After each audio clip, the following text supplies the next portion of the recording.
was cast from the joys of Eden. Vote, I say." "No, parson," said Josiah Broom, pushing himself to his feet and clearing his throat. "I don't think we should vote. I think it demeans us. I am not a man of violence, and I fear for all of us, but the facts are simple. Mynheer Nu, you say, is not a true man of God. Yet the Bible says, 'By their works shall you judge them.' Well, by his works I judge him. He healed our people. He carries no weapons. He speaks no evil. The woman, Shahrazad, whom you urge us to believe, bought guns from Mynheer Scasey, and then loosed the demons upon our community. By her works I judge her. To vote on such a trade would be a shame I will not carry." "Spoken like the coward you are," shouted the parson. "Do not vote then, Broom. Walk away. Turn your back on responsibility. Look around you. See the children and the women who will die, and for what? So that one man, whom we do not know, can escape the penalties of his treason." "How dare you call the man a coward?" stormed Beth. "If you are right, he just accepted death rather than shame. I've got 2 kids, and I'd give my life to see them happy and healthy, but I'll be damned before I'd give someone else's." "Very well," said the parson, fighting to control his anger. "Then let the vote take in all the people. And let the Lord God move in your hearts when you do so. Let all who wish the man Nu to be returned to his people walk over there and stand behind me."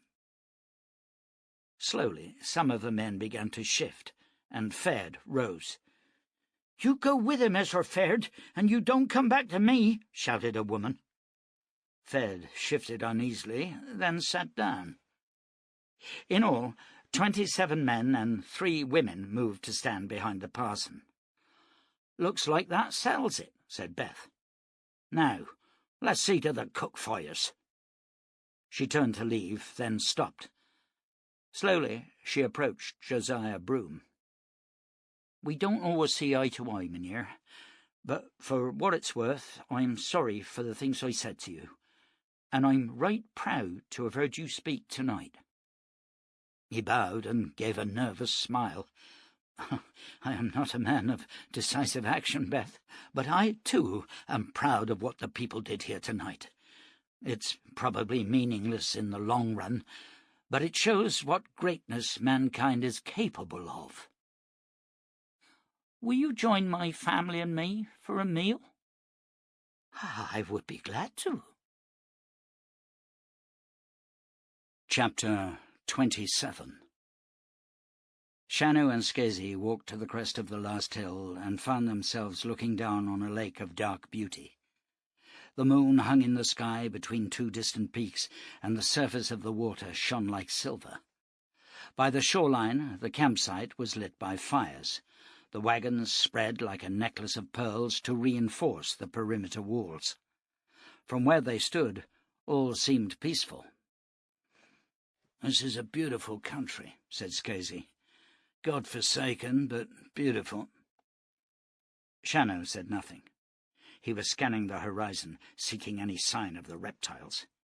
He and Scasey had passed through the gap in the wall and come across many tracks, but of the enemy there was no sign. Shannow was disturbed. As long as he knew where his enemy was, he could plan to defeat or avoid him. But the daggers had vanished, the tracks seeming to indicate they had headed for the woods to the west of the campsite. "Not much of a talker, are you, Shannow?" "When I have something to say, Scasey." "There seems to be a meeting going on down there," said Shannow, pointing to the centre of the campsite. "Well, let's get down there. I don't want decisions taken without me." Shannow walked ahead, leading the stallion. A sentry spotted them, recognizing Scasey, and the 2 men were ushered through a break in the perimeter wall. As the parson strode to meet them, Shannow saw that his face was flushed and his eyes angry. "Trouble, parson?" he asked. "A prophet is not without honour," Saving his own land, snapped the parson. Where are the other men? All dead, replied Scasey. What's going on? Swiftly the parson told them of the meeting and what he described as its satanic outcome. It might have been different had you been here, he told Shannow, but the Jerusalem man did not reply. He led his horse to the picket line by the lake, stripped the saddle, and brushed the stallion down for several minutes. Then he fed him grain, allowed him to drink at the lakeside, and tethered him to the line. Shannow wandered through the campsite seeking Beth McAdam. He found her by her wagon, sitting at a fire with Josiah Broom and New, her children lying asleep beside her, wrapped in blankets. "May I join you?" asked the Jerusalem man. Beth made a space for him beside her, but Broom stood. "Thank you, Beth, for your company. I will leave you now." "There's no need to rush, Josiah. Where's there to go?" I think I'll get some sleep." He nodded to Shannow and walked away. "The man does not like me," said Shannow, as Beth passed him a cup of Baker's. "No, he doesn't." "You heard what happened?" "Yes. How are you faring now?"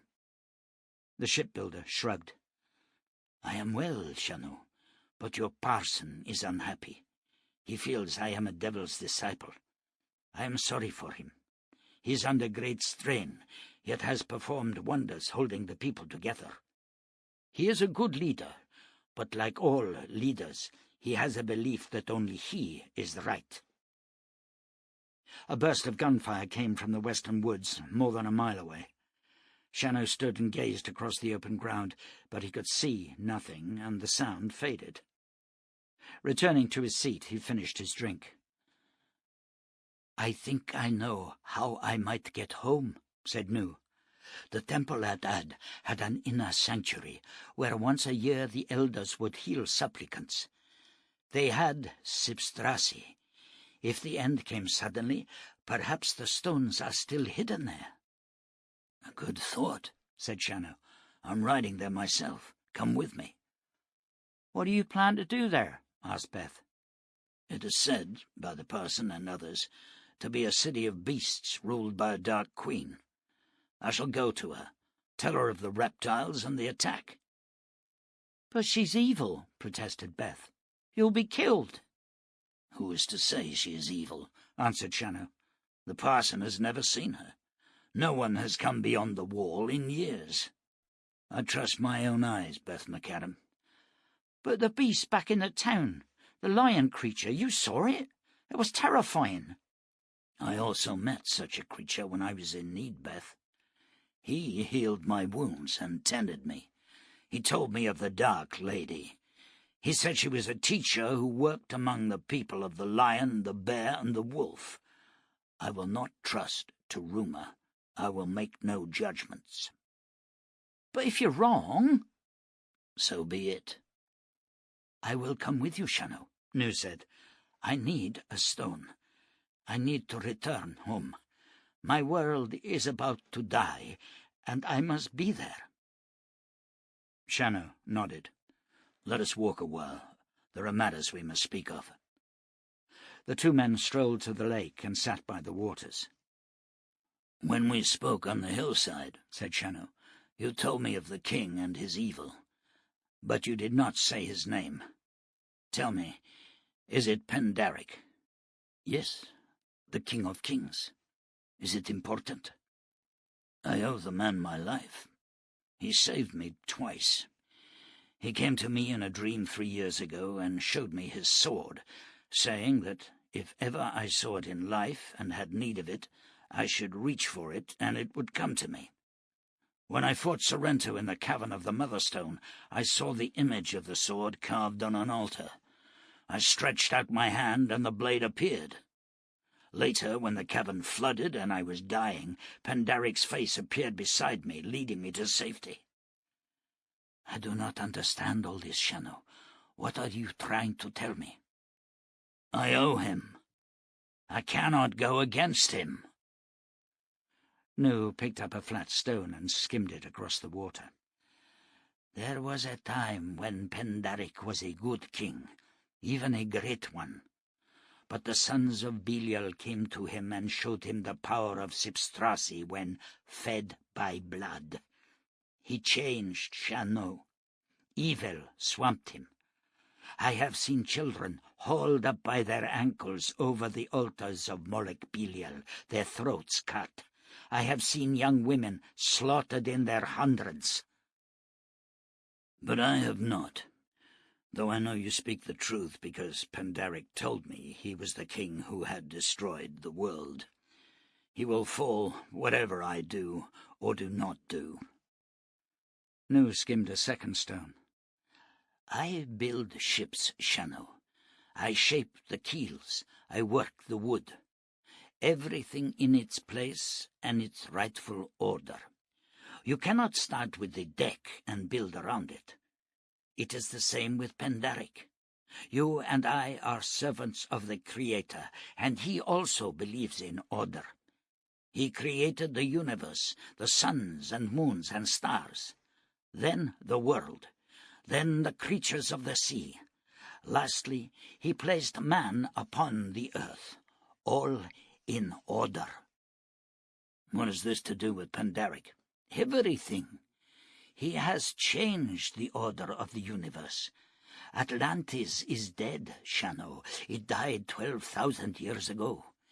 Yet it is here, its sun shining alongside our own. The spirit Pandaric who saved you is yet to be. The king beyond is not yet him, you understand.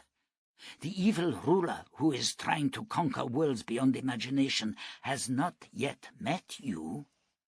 Only after the doom of Atlantis will he come into your life. Therefore you owe him nothing. There is another thought too, Shannow. You have already gone against him, and perhaps he now knows of you. Perhaps that is why he came to you 3 years ago. He already knew you, though you had no knowledge of him. My mind feels like a kitten chasing its tail, said Shannow, smiling. But I think I understand. Even so, I will not go against him directly. You may be forced to, Nu told him. If 2 ships are lashed together in a storm and one is holed, what happens to the other? I do not know. They both sink? Indeed they do. Then think on this, my friend. Pandaric has joined our 2 worlds together. There is a gateway to the past. What happens when the oceans rise? Shannow shivered and gazed at the stars. In Balakris, he said, I had a vision. I saw the tidal waves sweeping towards the city, higher than mountains and black as the pit. I watched it roar. It was a terrible sight. You think it would pour through the gateway? What would stop it? Both men were silent for a while. Then Shannow reached into his pocket and removed the golden coin he had found in Shiran's cave. He stared down at the engraving. What is it? Asked Nu. The sword of God, Shannow whispered. Bull reined in his horse and listened to the sudden flurry of gunshots. He had followed the daggers at a discreet distance, watching them climb into the timberline, guessing their objective was to circle the campsite and attack under cover of darkness. He'd been just about to ride back and warn the parson when the shots shattered the silence. He glanced back at the distant camp with its twinkling fires. If he returned now, he would have little to report. He drew his gun and checked the loads. Then, with pistol in hand, he steered his horse into the trees. He rode slowly, following a deer trail, stopping often to listen. The wind was picking up, and the branches above him whispered and crackled. But every now and then the wind would drop, and then Bull thought he heard sounds of roaring beasts. Sweat beaded his brow. He pulled his hat from his head and wiped his face with the sleeve of his shirt. "You got to be crazy, boy," he told himself, touching his heels to the mare's side. She was a good cattle pony, mountain-bred for stamina and speed over short distances, but her ears were pressed flat against her skull, and she moved skittishly, as if a scent on the night breeze frightened her. The wind died, and Bull heard a terrible growling from ahead. He pulled on the reins and considered riding back. Instead, he dismounted, looped the pony's reins around a branch, and crept forward. Pushing aside a thick bush, he gazed on a scene of carnage. The bodies of reptiles littered the clearing beyond, and giant bears were ripping at their flesh. At the centre of the clearing he saw a flash of golden hair as the body of the woman Shahrazad was dragged away into the night. Swiftly he did a count. There were some 40 huge creatures here, and he could hear growling from all around him. He backed away, his pistol cocked. Suddenly a colossal bear reared up alongside. Bull rolled and put a shot into the gaping jaws that towered over him, but a massive taloned arm swept out, hammering him to the ground. He landed heavily, but managed another shot as the beast moved in, its mouth spewing blood. Jacques leapt from the undergrowth with a serrated dagger in his hand. He landed on the bear's back, and the knife plunged into the beast's right eye. It fell with a great crash. Bull scrambled to his feet and ran back for the pony, the reptile moving alongside. Reaching his mount, Bull scrambled into the saddle, dragging the reins clear. From all around him came the sounds of huge bodies crashing through the undergrowth. Jacques hissed and waited, his bloody dagger raised. Instinctively, Bull stretched out a hand. "We'd best get out of here," he shouted. Jacques reached up, took the hand, and vaulted up behind Bull. The little pony took off down the deer trail as if its tail was on fire. They emerged onto open ground and galloped clear of the trees. "Much good fighting," said Jacques. "Many souls." Bull dragged on the reins and glanced back. The bears had halted by the tree line and were gazing after them. He allowed the pony a short breather and then headed in a walk towards the campsite. "I ain't sure as how you'll be too welcome, Jacques," he said. "The parson's likely to boil you in oil." The reptile said nothing, its wedge-shaped head resting on Bull's shoulder. "You hear me?" There was no movement, and Bull cursed and rode on. The sentries allowed him through, then saw his passenger. Words swept the campsite faster than a fire through dry grass. Bull climbed down, twisting to catch Jacques' falling body. He laid him on the grass, then saw the awful talon cuts on his shoulders and back. Blood seeped to the ground as Jacques' golden eyes opened. "Many souls," he hissed. He blinked and looked up at the faces gazing down. His eyes misted, his scaled hand reached up and took Bull's arm. "Cut out my heart," he said. "Oh." The golden eyes closed. "Why did you bring this demon here?" asked the parson. Bull stood. "They're all dead, parson, God be praised. This one was Jacques. He rescued me back in the woods.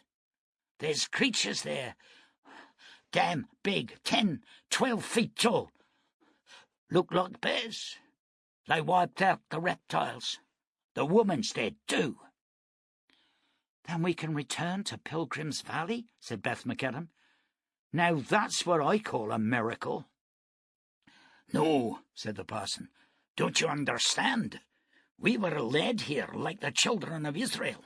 But our work is only beginning. There is the great Hur to be destroyed, and the sword of God to be loosed over the land. Then, in truth, God will bless us. The wolf will lie down with the lamb, and the lion eat grass like the cattle. Don't you see?" "I don't want no more fighting," declared Beth. "I'm going home tomorrow." Murmurs of agreement came from the listeners. "Listen, parson, you've done right proud by all of us. If it weren't for you, we'd all be dead. I'm grateful, and I mean that. You're always welcome in my home, but that's where I'm going. Home. I don't know anything about this whore of yours, and I don't care a damn about some sword." "Then I will go on alone," said the parson. "I will follow God's path." He walked away from the group and saddled a horse. Shannow moved across to him. "Be sure of God's path, parson, before you attempt to ride it," he said. "I have the gift, Shannow. No harm will befall me. Won't you ride with me? You are a man of God." "I have other plans, parson. Take care." "My destiny lies with the sword, Shannow. I know it. It fills my mind. It swells my heart." "God be with you, parson." "As he wills," replied the other, stepping into the saddle. Chapter 28. Araxis pushed the computations from him and stared at the midday sun. He was a frightened man. He had been 427 years old, sick and dying, when Pendaric first had him summoned to the Winter Palace at Belacris. But the Sipstrassi had changed his life. The king had healed him, given him back his lost youth. Yet since that time there had been many astrologers, and 17 had been put to death for causing the king displeasure. It was not that Pendaric did not wish to hear bad omens, rather that he expected the astrologers to be exact in their predictions. However, as all initiates knew, the study of the fates was an art, not a science. Now Araxis faced the same predicament as many of his erstwhile colleagues. He sighed and rose, gathering his parchments. A doorway appeared in the wall, and he stepped through, holding his head high, pulling his slender shoulders back. "Well," said the king. Araxis spread the parchments on the table before Pendaric. "The stars have moved, sire, or rather the world has shifted. There is great difficulty in deciding how this occurred. Some of my colleagues believe that the world, which, as we know, spins around the sun, gradually changed its position. I myself tend towards the theory of a cataclysm that tipped the earth on its axis. We exhausted 2 stones in an effort to discover the truth. All we could determine for certain is that the land you showed us was once below the ocean." "You are aware of the prophecies of the man Nu-Khazizatra?" asked the king. "I am, sire, and I thought greatly before bringing this theory to you." "He says the earth will topple because of my evil. Are you telling me you concur with his blasphemy?" "Majesty, I am not a leader, nor a philosopher. I am a student of the star magic. All I can say on the question you raised is that all the evidence points to Atlantis resting for thousands of years on the seabed. How this will occur I cannot determine, or when. But if Nu-Khazizatra is right, it will happen soon. He said the year's end would see the doom of Atlantis. That is 6 days from now." "Has there ever been a king with more power than I, Araxis?" "Oh, no, sire, not in all recorded history." "And yet this cataclysm is beyond my control?" "It would appear so, sire. We have seen the future city of Ad, and our own star tower encrusted with seashells and the muck of oceans." "Serpiet will be leading his legions through into that world in 3 days. Then we will see. Is it possible that we can learn from the future and alter the present?" There are many questions hidden in that one, sire. The future will tell us what happened, but can we change it? In the future, the cataclysm has already taken place. If we avert it, then we change the future, and therefore what we have seen cannot exist. Yet we have seen it." "What would you advise?" Close all the gateways, and hold all the city motherstones in readiness for any shift in the earth. Focus all the power of Sipstrassi on holding the world in balance." "All the world? That would take all the power we have. And what are we without Sipstrassi? Merely men who will decay and die. There must be another way. I will wait for Serpiat's report." "And Shahrazad, sire?" "She is dead, killed by stupidity. Let us hope it is not an omen. What do my stars show?" Araxes cleared his throat. "There is nothing I can tell you that is not already obvious, sire. This is a time of great stress and greater peril. A journey is indicated from which there is no return." "Are you speaking of my death?" stormed the king, drawing a gold-adorned dagger and holding it to the astrologer's throat. "I always swore to be truthful, Majesty. I have remained so," whispered Araxes, staring into the gleaming eyes of the monarch. "I do not know." Pandaric hurled the astrologer from him. "I will not die," he hissed. "I will survive, and so will my nation. There is no other law in the world than mine. There is no other god but Pandaric." Clem Steiner hauled himself up from the bed in the wagon and pulled on his shirt. His chest wound dragged on the stitches, and his leg felt numb, but he was healing well. He dressed slowly and climbed over into the driver's seat. Beth was fixing the traces to the oxen, but she stopped as she saw him. "Damn if you ain't as stupid as you look," she stormed. "Get back and lie down. You break those stitches, and I won't put 'em back." Samuel giggled, and Steiner smiled down at the blond boy. "Don't she get fired up easy?" Samuel nodded, his eyes flicking to his mother. "Suit yourself," said Beth. "If you're so anxious to be up and moving, climb down and help Mary with the breakfast. We're leaving in an hour." Shannow arrived as the injured man was negotiating the painful climb down. Clem was out of breath by the time he made it to the ground and clung to the brake, his face chalk white. Shannow took his arm and helped him to the cook fire. "Always there to rescue me, Shannow. I'm starting to look on you as a mother." "I'm surprised you're alive, Steiner. You must be tougher than I gave you credit for." Clem managed a weak grin, then lay back as Shannow sat beside him.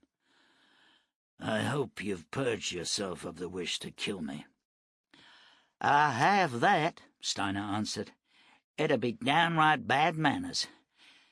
What was all the commotion during the night?" "The reptiles were wiped out. Your friend Bull can give you the details." A sentry gave out a shout of warning, and Shannow left Steiner and ran to the perimeter. More than 100 of the bears were moving slowly across the open ground. One man levelled a rifle, but Shannow shouted, "Don't shoot!"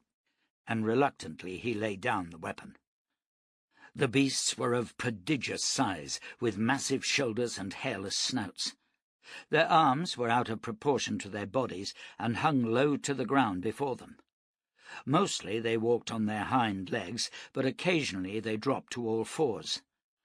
Shannow climbed over the perimeter log and walked out to meet the animals. "You a crazy man?" shouted Skazy, but Shannow waved him to silence. He walked slowly forward and then stood, his hands hooked in his belt. Close up, the creatures reminded him of Shere Ran. Though their bodies were bestial and twisted, their eyes were round and humanoid, their faces showing glimpses of past humanity. "I am Shannow," he said.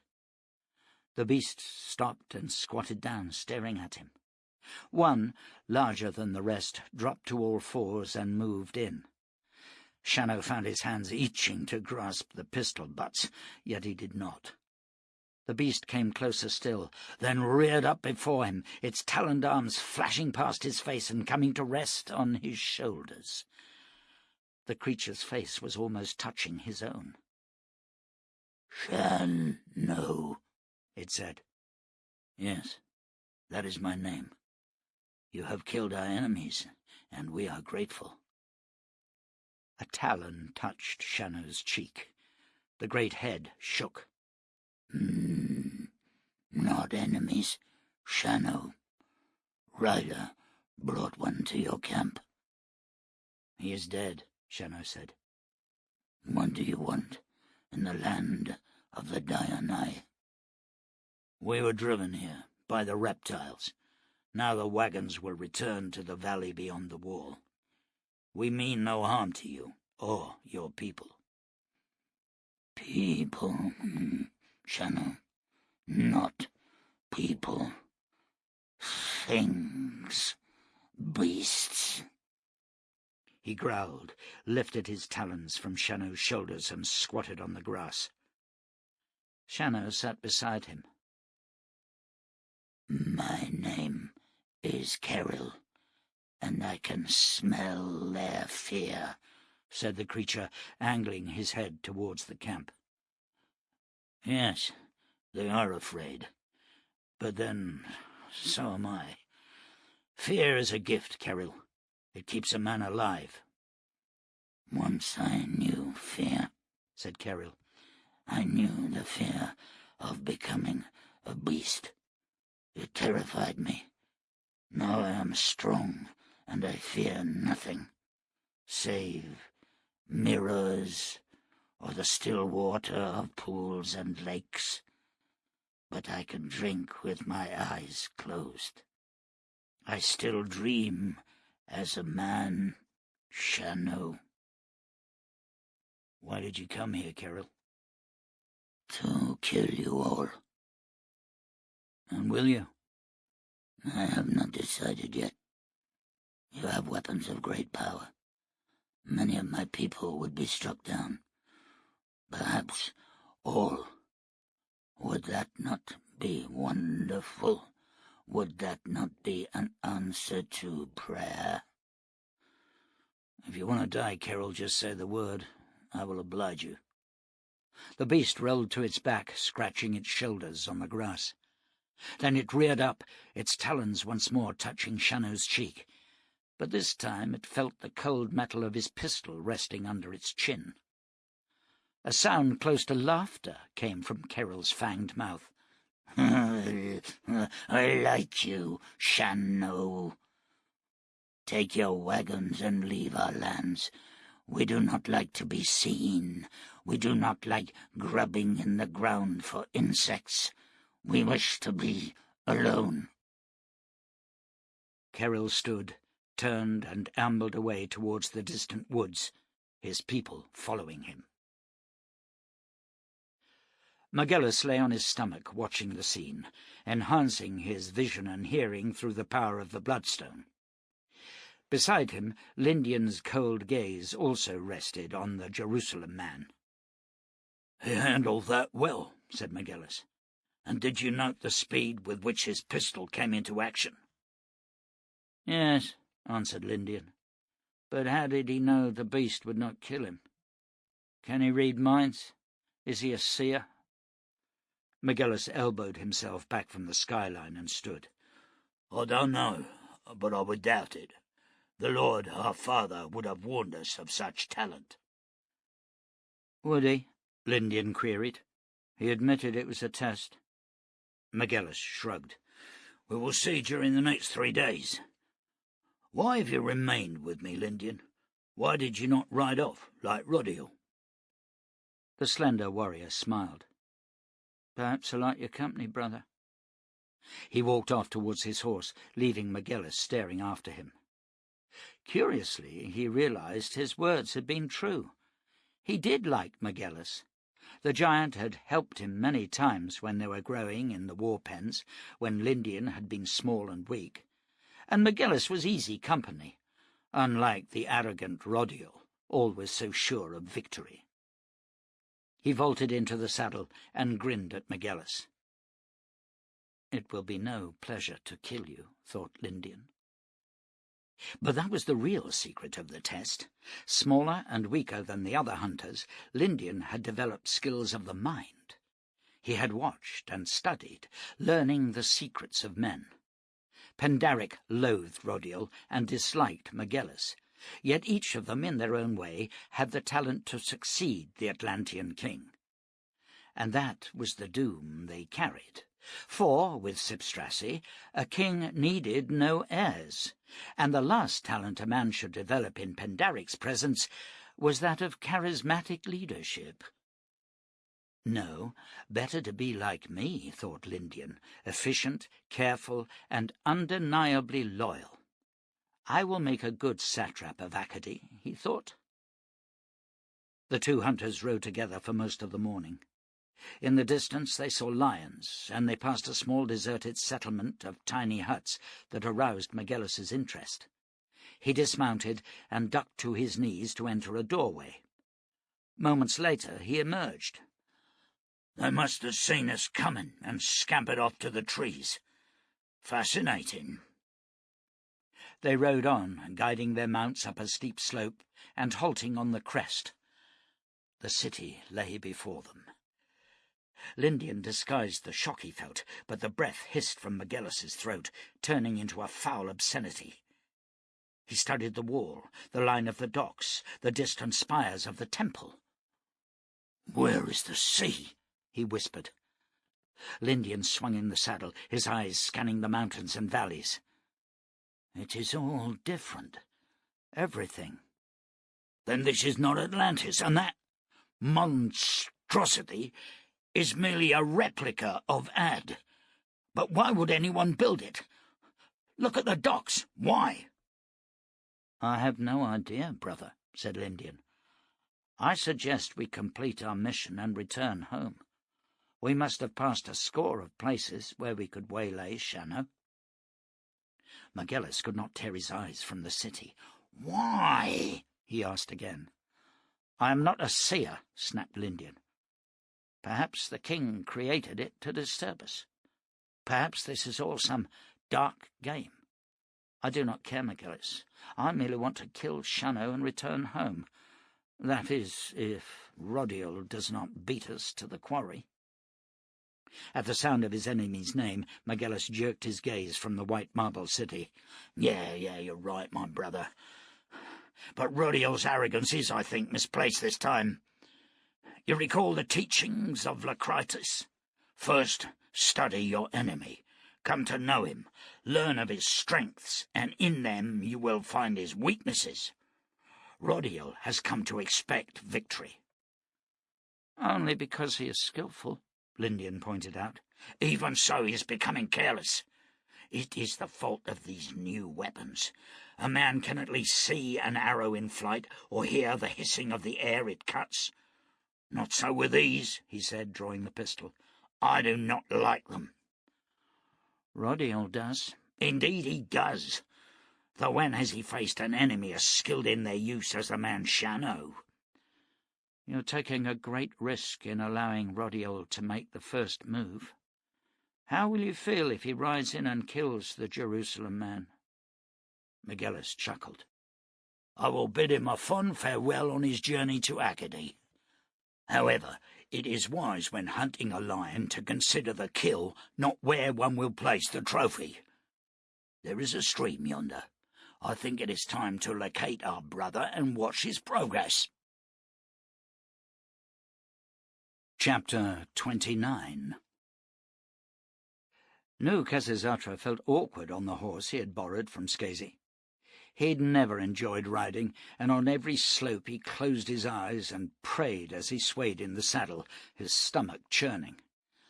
I would sooner ride a storm at sea than this creature. Shannow chuckled. I've seen sacks of carrots ride with more style, he said. Do not grip with your calves, just the thighs, letting the lower leg hang loose. And when going downhill, keep her head up.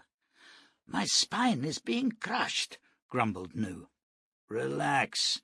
Settle down in the saddle. Oh, by heaven, I've never seen a worse rider. You're unsettling the mare. The feeling is mutual, said Nu.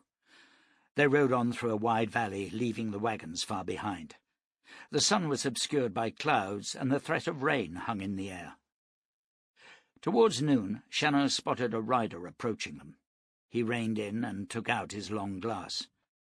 At first he thought the man was elderly, for his hair was bone white, but as he focused the glass he saw that he was mistaken. The rider was young and wearing a black and silver tunic with dark leggings and high riding boots. He passed the glass to Nu, and the shipbuilder cursed. "It is one of Pendaric's killers. They are the hunters. He is searching for me, Shannow. Best you ride away." "It is only one man, Nu." "Maybe so, but such men you would not want to meet. They are reared in war pens. They fight and kill each other from their earliest days.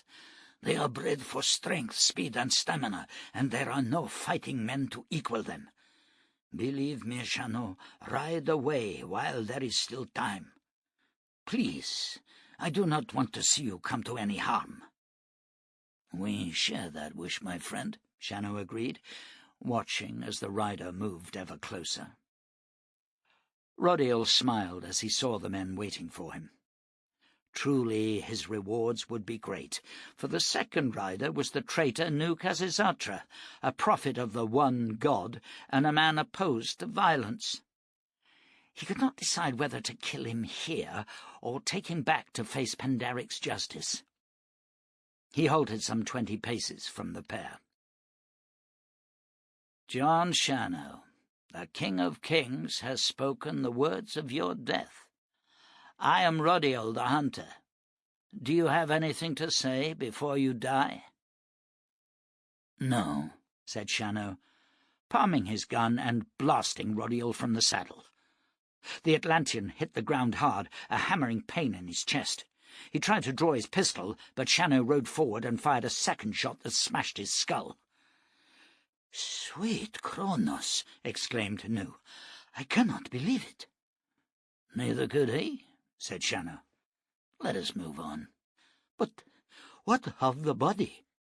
"That's why God made vultures," answered Shannow, touching heels to his stallion. 2 miles away, Magellan opened his eyes and gave a deep, throaty chuckle. "Oh, joy!" he said. Lindian returned his stone to its pouch and shook his head, but Magellan laughed again, the sound rich with humour.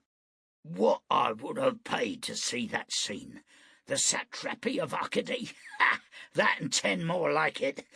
Oh, did you see the look on Rodiel's face as Shannow fired? Was it not wonderful? Shannow, I am in your debt. I will light candles to your soul for 1,000 years.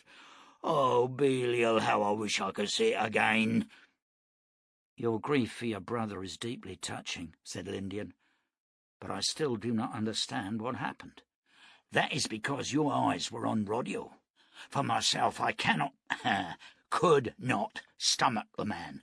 Therefore I watched Shannow. He drew his gun as he spoke. There was no sharp movement, and the weapon was almost clear before Rodiel realized he was in peril." "But surely Rodiel must have known Shannow would attempt to fight." "Of course. But that is where timing is all important. He asked Shannow a question and was waiting for a response. How many times have we both done exactly that? It has never mattered, because we dealt with sword and knife, but these guns, they are sudden. Rodiel expected conversation, fear, nervousness, even pleading or flight. Shannow merely killed him." Lindian nodded. "You guessed, didn't you? You expected this?" "I did, but the outcome was beyond my greatest hopes. It is the guns, Lindian. We can master their uses with ease, but not the great changes they create in man-to-man battles. It's what I tried to say earlier. With the sword, the lance, or the mace, battle becomes ritualized. Opponents must circle one another, seeking openings, risking their lives. It all takes time. But the gun, a fraction of a heartbeat separates man from corpse. Shannow understands this. He's lived all his life with such weapons. There is no need for ritual or concepts of honour. An enemy is there to be shot down and forgotten. He will light no candles for Rodiel. Then how do we tackle him? We cannot kill him from ambush. We must face him. He will show us his weakness, Lindian. Tonight we will enter his dreams, and they will give us the key. Shannow and Nu made their camp in the lee of a hill. The Jerusalem man said little and moved away to sit alone, staring at the city they would visit in the morning. His mood was dark and sombre. A long time ago he told Donna Tabard, "Each death lessens me, lady." But was it still true? The execution of Weber had been a first, an unarmed man made to stand, humiliated in front of his peers, and then gunned down. The other man in the crowd had done nothing but speak. For that he too was dead. What separates you from the brigand now, Shannow? There was no answer. He was older, slower, more reliant on skill than speed. And worse, he had cocooned himself within his reputation, allowing the legend to awe lesser men into bending to his will. For what? He whispered. Is the world a better place? Is Jerusalem any closer? He thought back to the white-haired young man who had accosted them on the trail. Was that a duel, he asked himself? No, it was murder. The young warrior had no chance. You could have waited and met him on equal terms. Why? Honour? Fair play? Why not? You used to believe in such virtues? He rubbed at his tired eyes as Nu strode over to him. Do you wish to remain alone? I will be alone whether you join me or not. But sit anyway. Talk of it, Shannow. Let the words bring out the bile inside. There is no bile. I was thinking about the hunter. Yes, he was Rodiel, and he had killed many. I was surprised at the ease with which you sent him to the grave. Yes, it was easy. They're all easy. Yet it troubles you, sometimes in the dark of night. I killed a child once, ended his life by mistake. He troubles me. He haunts my dreams. I've killed so many men, and it is all becoming so easy. God did not make man to be alone, Shannow. Think on it. You think I have not? I tried once to settle down, but I knew before I lost her that it was not for me. I'm not a man made for happiness. I carry such guilt over that child, Nu. Not guilt, my friend. Grief. There is a difference. Yours is a skill I would not wish to acquire, yet it is necessary. In my own time there were wild tribes bordering our lands. They would raid and kill. Penderic destroyed them, and we all slept easier in our beds. As long as man remains the hunter-killer, there will be a need for warriors like you. I can wear my white robes and pray in peace. The evil can dress in black. But there must always be the grey riders to patrol the border between good and evil. We're playing with words, Nu. Grey is only a lighter shade of black. Or a darker shade of white? You are not evil, Shannow. You are plagued by self-doubt. That is what saves you. That is where the parson is in peril. He has no doubts, and therefore is capable of enormous evil. It was the downfall of Penderic. No, you are safe, Grey Rider. Safe, repeated Shannow. Who is safe? He who walks with God. How long since you sought his word in your Bible? Too long. Nu stretched out his hand, holding Shannow's leather-covered Bible. No man of God should be lonely. Shannow took the book. Maybe I should have devoted myself to a life of prayer. You have followed the path set for you. God uses both warrior and priest, and it is not for us to judge his purposes. Read a little, then sleep. I will pray for you, Shannow. Pray for the dead, my friend. As the horse reared and died, Shannow leapt from the saddle. He hit the ground hard, rolled, and came to his knees with guns in hand. The roaring of his pistols and the screams of his attackers faded. A sound from behind. Shannow swiveled and fired. The boy was hurled from his feet. A small dog began yapping. It ran to the boy, licking his dead face. "What a vile man you are," came a voice, and Shannow blinked and turned. Two young men stood close by, their hair white, their eyes cold. "It was an accident," said Shannow. "I was being attacked. I didn't realize." "A child killer, Lindian. What should we do with him?" "He deserves to die," said the smaller of the two. "There is no question of that." "I never meant to kill the child," Shannow repeated. The tall man in the black and silver tunic stepped forward, his hand hovering over the gun butt. "The King of Kings has spoken the words of your death, Jon Shannow. Do you have anything to say before you die?" "No," said Shannow, palming his pistol smoothly. A bullet smashed into Shannow's chest, the pain incredible as his own gun dropped from his twitching fingers and he sank to his knees. "You should not try the same trick twice, old man," whispered his killer. Shannow died, and awoke beside the fire on the hillside. Nu was sleeping soundly beside him. The night breeze was cool. Shannow built up the fire and returned to his blankets. He was standing at the centre of an arena. Seated all around him were men he had killed: Sorrento, Weber, Thomas, Lomax, and so many others whose names he could not remember. The child was leaning back on a golden throne, blood dripping steadily to stain the breast of the white tunic he wore. "These are your judges, Jon Shannow," said a voice, and the tall, white-haired warrior stepped forward. "These are the souls of the slain." "They are evil men," stated Shannow. "Why should they have the right to judge me?" "What gave you the right to judge them?" "By their deeds," answered the Jerusalem man. "And what was his crime?" stormed his accuser, pointing to the blood-drenched child. "It was a mistake, an error. And what price have you paid for that error, Jon Shannow?" "Every day I've paid a price for the fire in my soul." "And what price for these?" shouted the warrior, as down the central aisle came a score of children, some black, some white, toddlers and infants, young boys and girls. "I do not know them. This is trickery," said Shannow.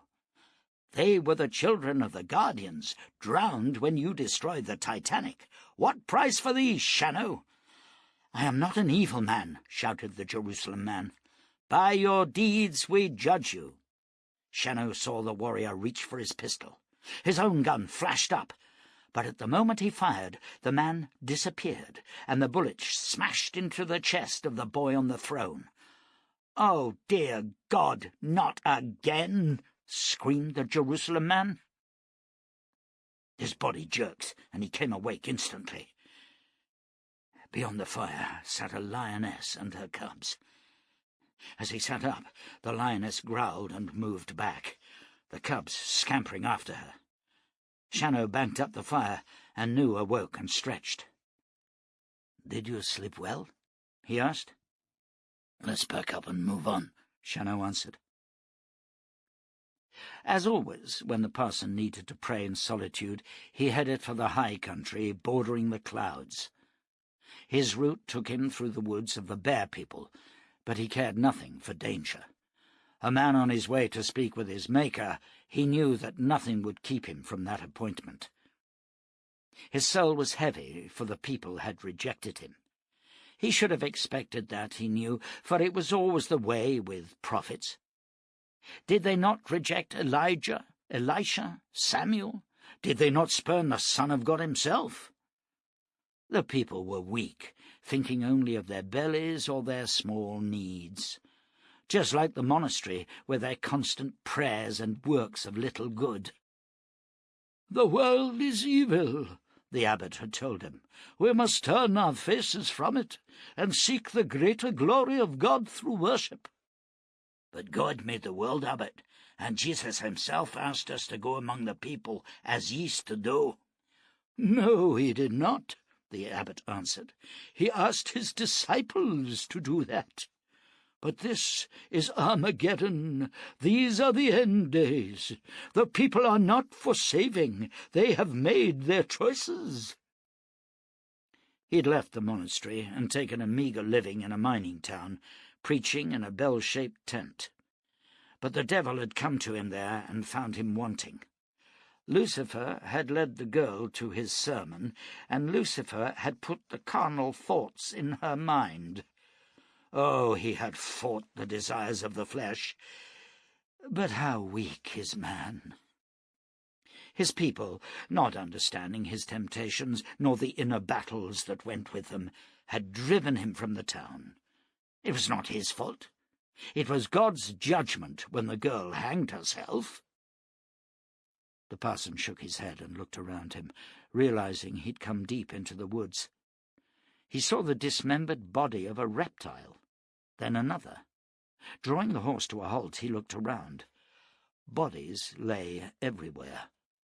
He dismounted and saw that by a bush, her corpse wedged beneath the jutting roots of an old oak, lay Shahrazad.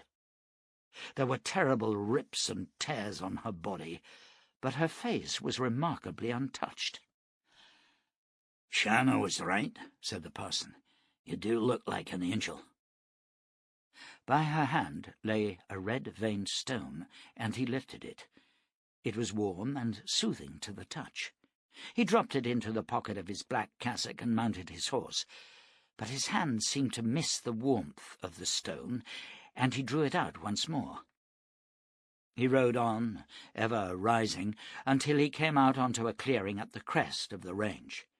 It was cold here, but the air was fresh and clean, the sky unbearably blue. Dismounting once more, he knelt in prayer. "Dear Father," he began, "lead me to the paths of righteousness. Take my body and soul. Show me the road I must walk to do your work. Fulfill your word." The stone grew hot in his hand, and his mind blurred. A golden face appeared before him, bearded and stern, pale-eyed and regal. The parson's heart began to hammer. "Who calls on me?" came a voice in the parson's mind. "Aye, Lord, the humblest of your servants," the parson whispered, falling forward and pressing his face to the ground. Miraculously the image remained before him, as if his eyes were still open. "Open your mind to me," said the voice. "I do not know how." "Hold the stone to your breast." The parson did so. Warmth enveloped him, and for a while there was peace and serenity. Then the glow faded, and he felt alone once more. "You have sinned greatly, my son," said Penderic. "How will you cleanse yourself?" "I will do anything, Lord." "Mount your horse, and ride a little way to the east. There you will find the survivors of the reptiles. You will lift the stone and say to them, 'Penderic.' They will follow you and do your bidding." "But they're creatures of the devil, Lord." "Yes, but I will give them the opportunity to redeem their souls. Go to the city, enter the temple, then call for me again, and I will guide you." "But what of the great whore? She must be destroyed."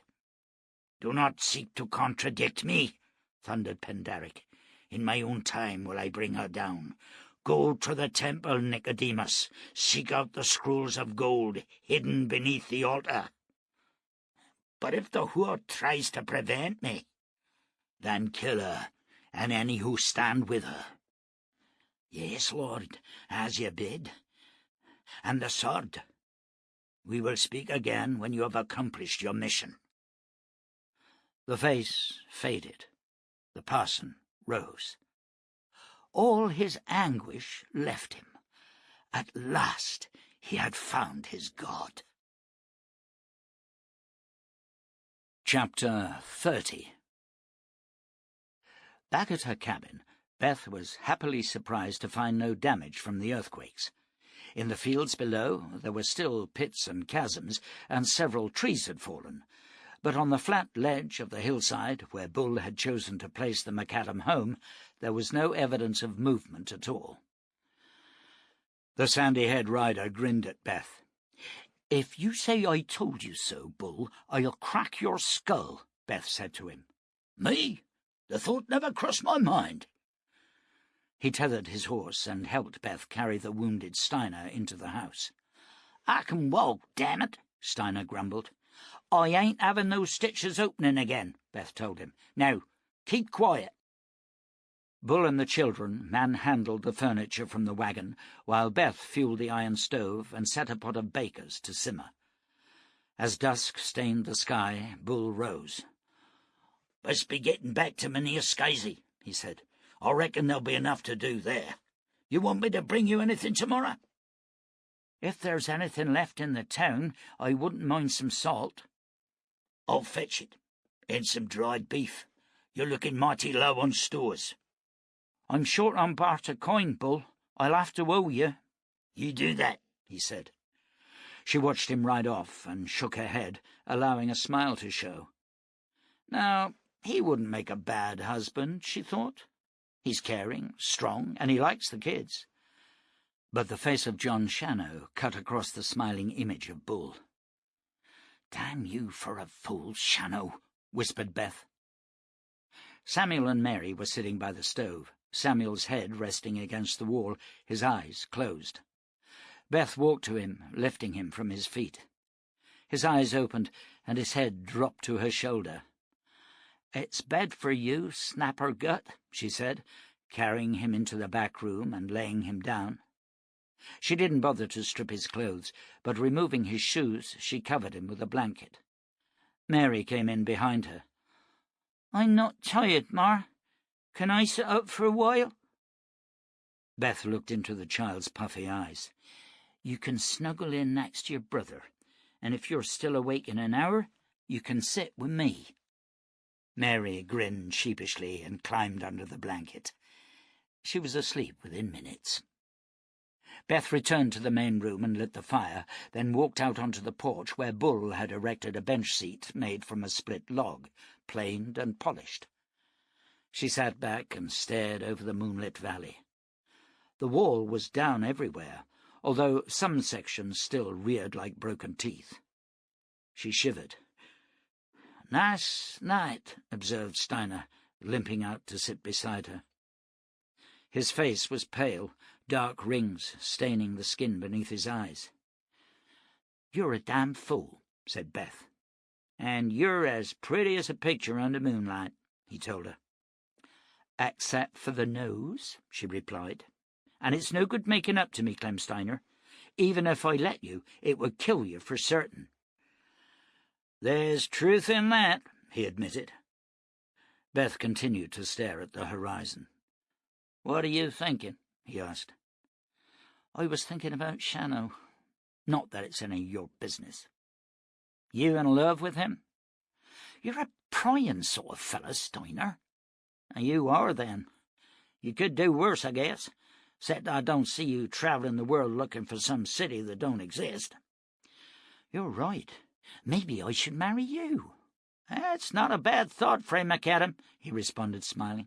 "I can be right good company."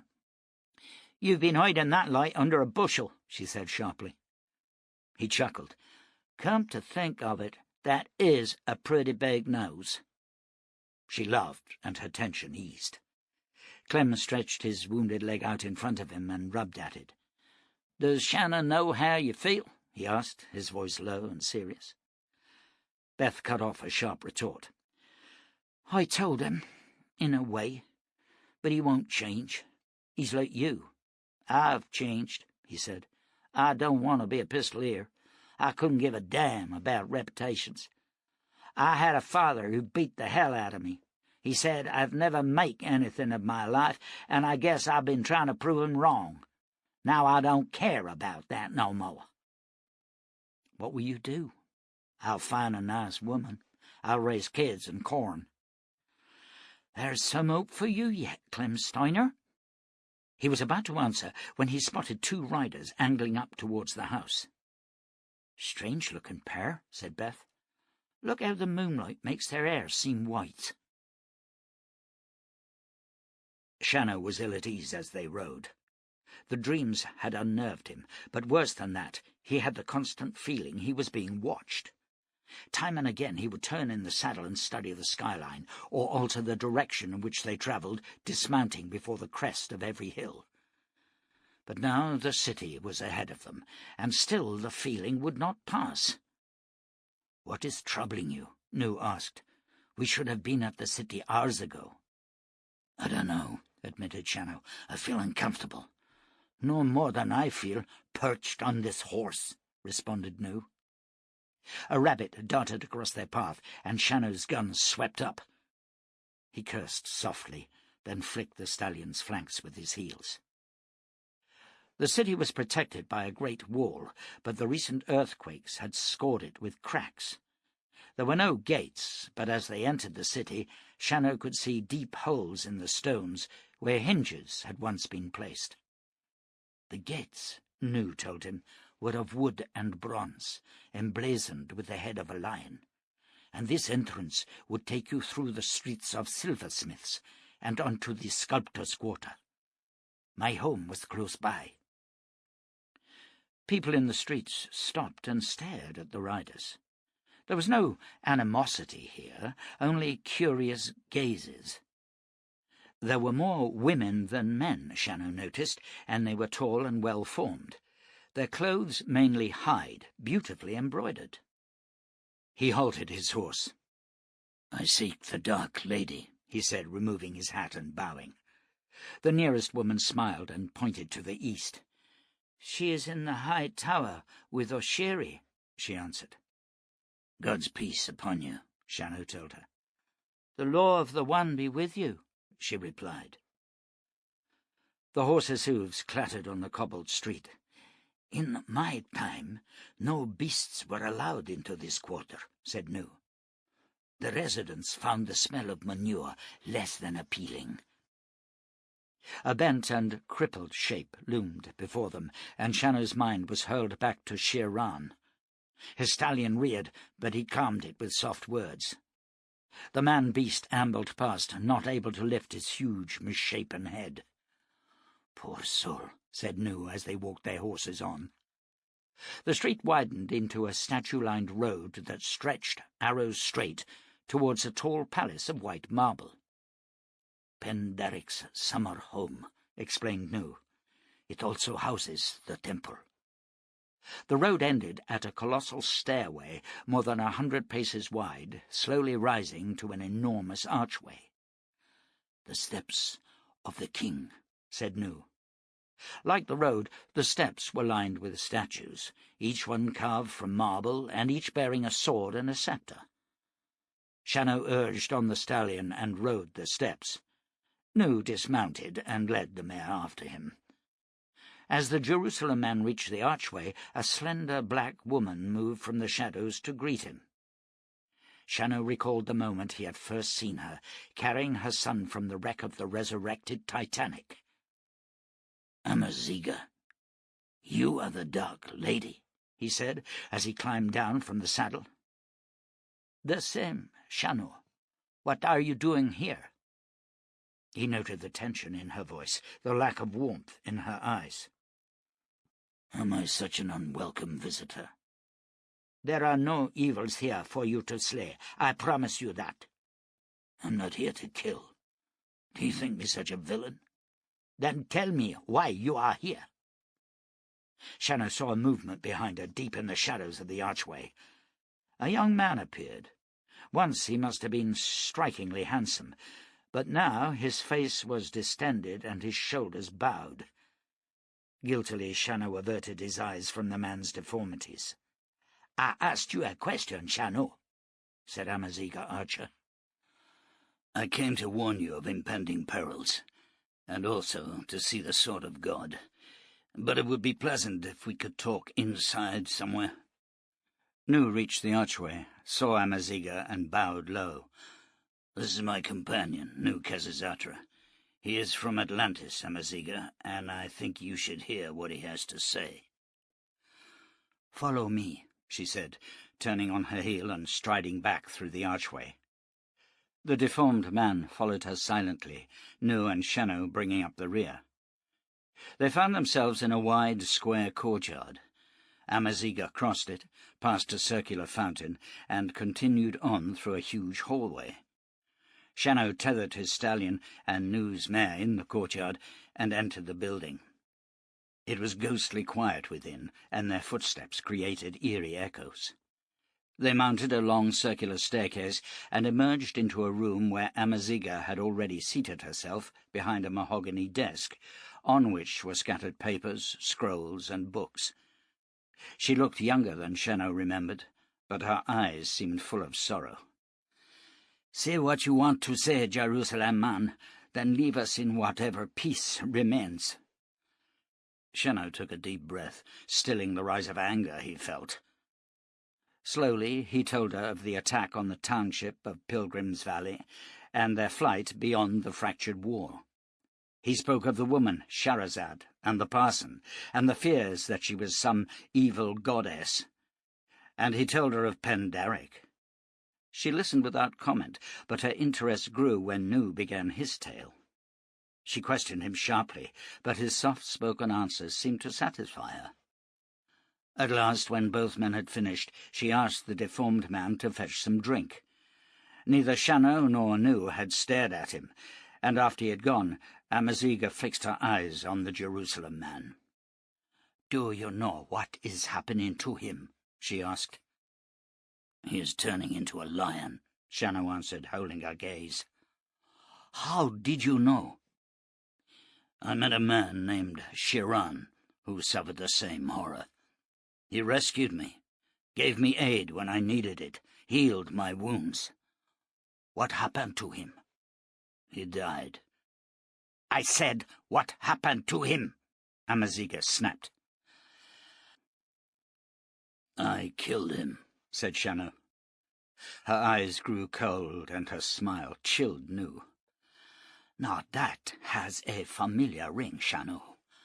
After all, how many stories are there concerning the Jerusalem man when he doesn't kill something, or someone? Have you destroyed any communities lately?" "I did not destroy your home base. Sorrento did that when he sailed the Titanic. I merely blocked the power of the Mother Stone. But I will not argue with you, lady, nor debate my deeds. I will leave now and seek the sword." "You must not, Shannow. You must not go near it." The words hissed from her. "You do not understand." "I understand that the gateway between past and present must be closed. Perhaps the sword of God will close it. If not, when the disaster befalls Atlantis, we could be dragged down with it." "The sword of God is not the answer you seek. Believe me." "I will not know until I've seen it," Shannow told her. Amaziga's hand came up from below the desk, and in it was held a hell-born pistol. She cocked it and pointed the barrel at Shannow. "You will promise me to stay away from the sword, or you will die here," she said. "Greener," came a voice from the doorway. "Stop it! Put the pistol away." "You don't understand, Oshiri. Stay out of this." "I understand enough," said the man-beast, moving clumsily forward and placing the silver tray on the desk. His deformed hand closed over the pistol, gently removing it from her grasp. "Nothing you have told me about this man suggests he's evil. Why would you wish to harm him?" "Death follows wherever he rides. Destruction. I can feel it, Oshiri." She stood and ran from the room, and Oshiri laid the pistol on the desk. Shannow leaned forward and uncocked it. Oshiri eased himself into the chair Amaziga had used, his dark eyes fixed on the Jerusalem man. "She is under great strain, Shannow," he said. She thought she had found a way to cure me, but it was only a temporary respite. Now she must suffer again. She loved my brother, Shiran, and he became a beast. Now, he shrugged, now it is my turn. Your arrival made her distraught, but she will gather her strength and consider what you have said. Now, have some wine and rest. I will see your horses are taken to a field nearby where there is good grass. Through that door you will find beds and blankets. There is no time to rest, said Nu. The end is near. I can feel it. Shannow pushed himself wearily to his feet. I had hoped for aid. I thought the Dark Lady would be a person of power. She is, Shannow, Oshiri assured him. She has great knowledge. Give her time. You heard, Nu. There is no time. We will ride on to the sword, but first Nu needs to search the temple's sanctuary. Why? Oshiri asked. There could be something there that will help me to return home, Nu told him. The sound of gunshots came from close by, followed by screams of terror. You see? Shouted Amaziga Archer from the doorway, pointing at Shannow. Where he rides, death always follows. Chapter 31. The parson rode boldly into the clearing where 23 survivors of the Daggers force had gathered. Several were wounded, their scaled limbs bound. Others were keeping watch, rifles poised, for any attack from the bears. Holding the bloodstone high, the parson guided his mount in amongst his enemies, and voiced the single word that his god had commanded him. "Pandaric," he said, as rifles were aimed at his chest. The guns were lowered instantly. "Follow me," ordered the parson, riding from the clearing. The reptiles took up their weapons, formed 2 lines, and marched out behind his horse. The parson was exultant. "How mysterious are the ways of the Lord," he told the morning air, "and how great are his wonders." On the plain before the city, lions gathered in great numbers, padding forward to stand in the parson's path. He lifted his stone. "Give way!" he bellowed. A black-maned beast reared up in pain, then ran to the left. The others followed it, leaving a path through which the parson heeled his mount. He led the reptiles to the northern gateway and then turned in the saddle. "All who resist the will of God must die," he declared. Confident that the awesome power of the Creator was with him, he entered the gateway.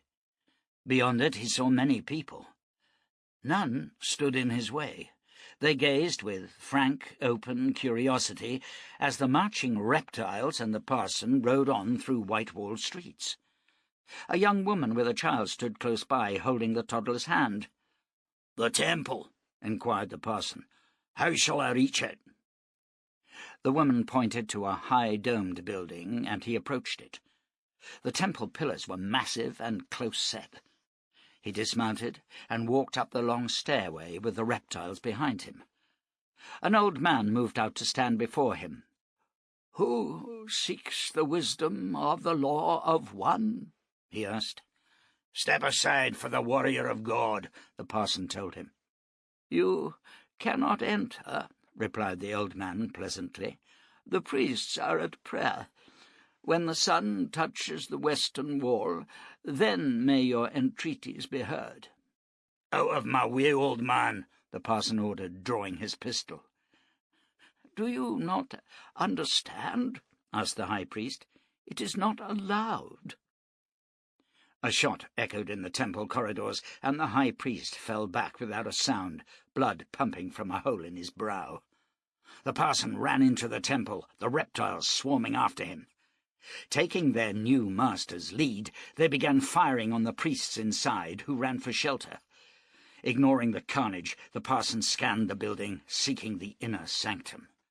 There was a narrow doorway at the end of the long hall, and he ran to it, kicking it open.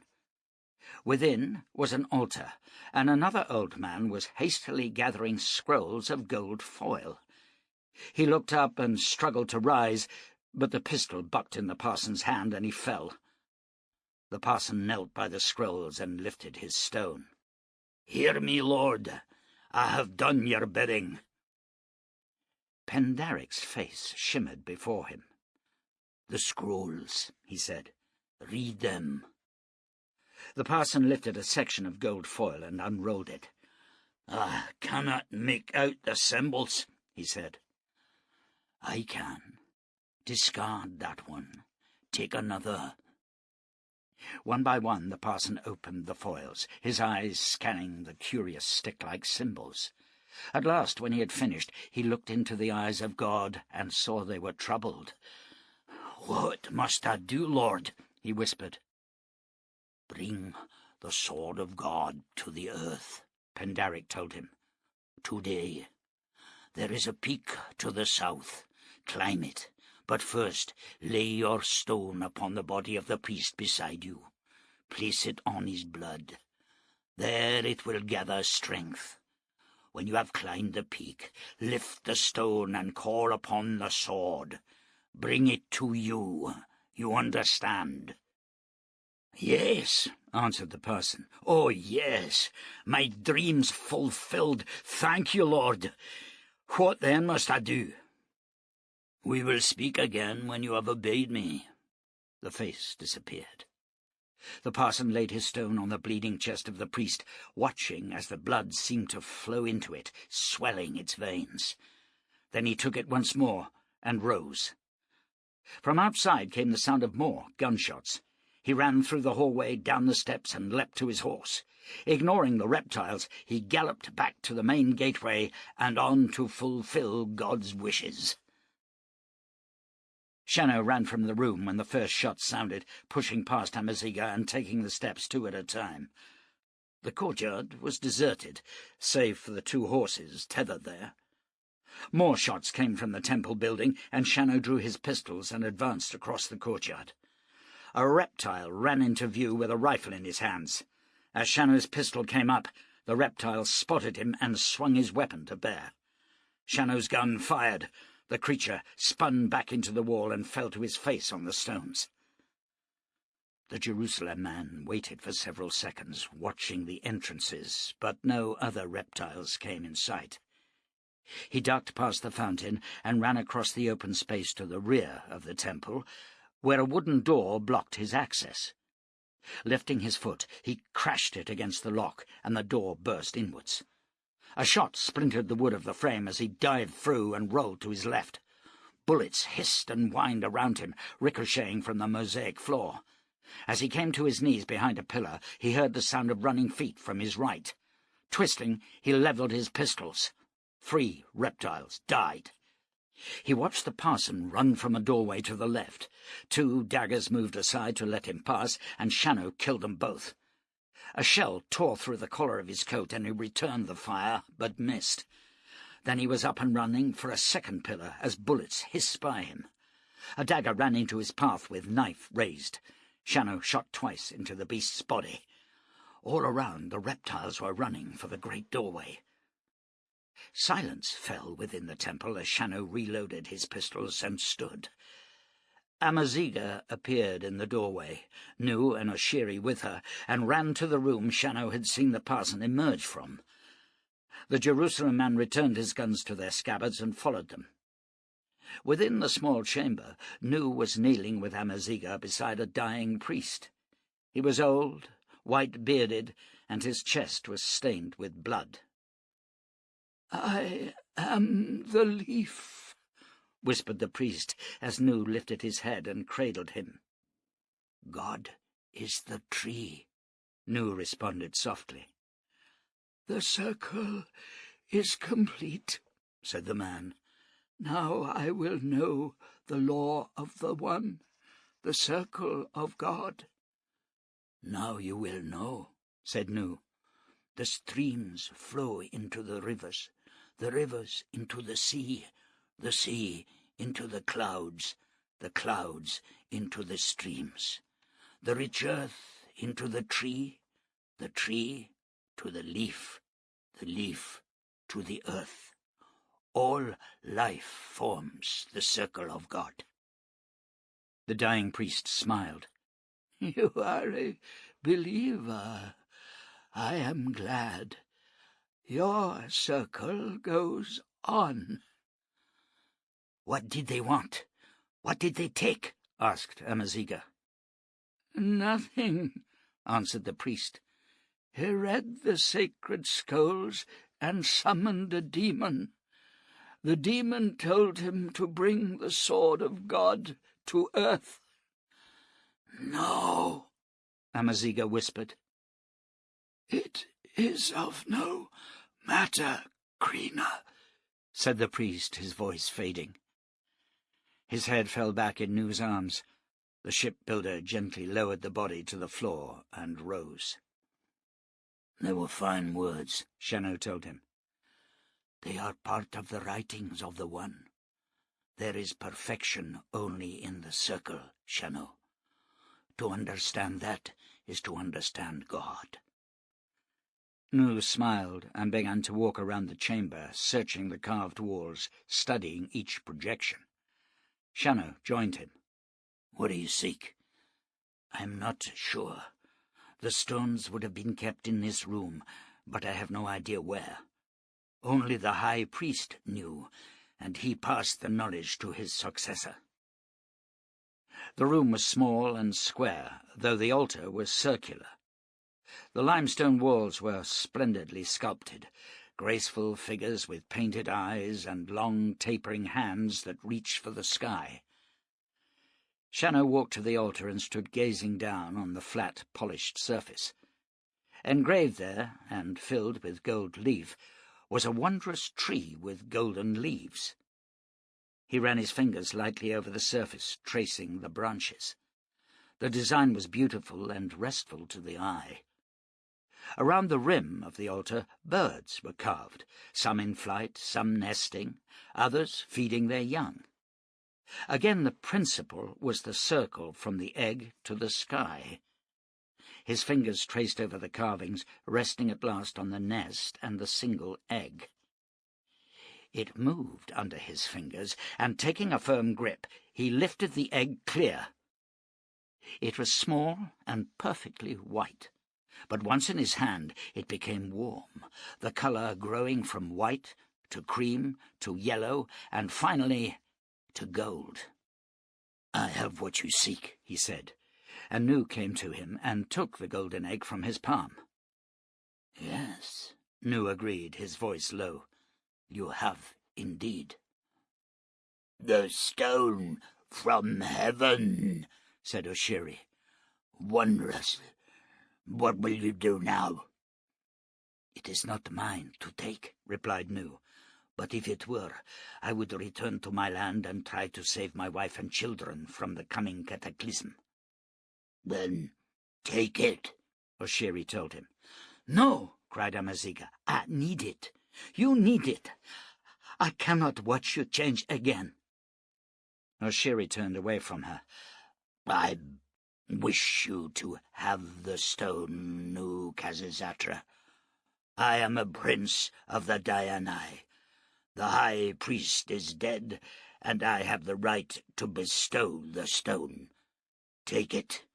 Use it well." "Let me have it, just for a moment," pleaded Amaziga. "Let me make Oshiri well again." "No!" Oshiri shouted. "The Sipstrasi will not work against itself. You have seen that. It made me what I am. The power is too great to waste on a man like me. Can you not understand that, Krina? I am a lion who walks like a man. Even magic cannot change what I am, what I will become. It does not matter, Krina. You and I, we will see the ocean, and that is all I want." "What about what I want?" she asked him.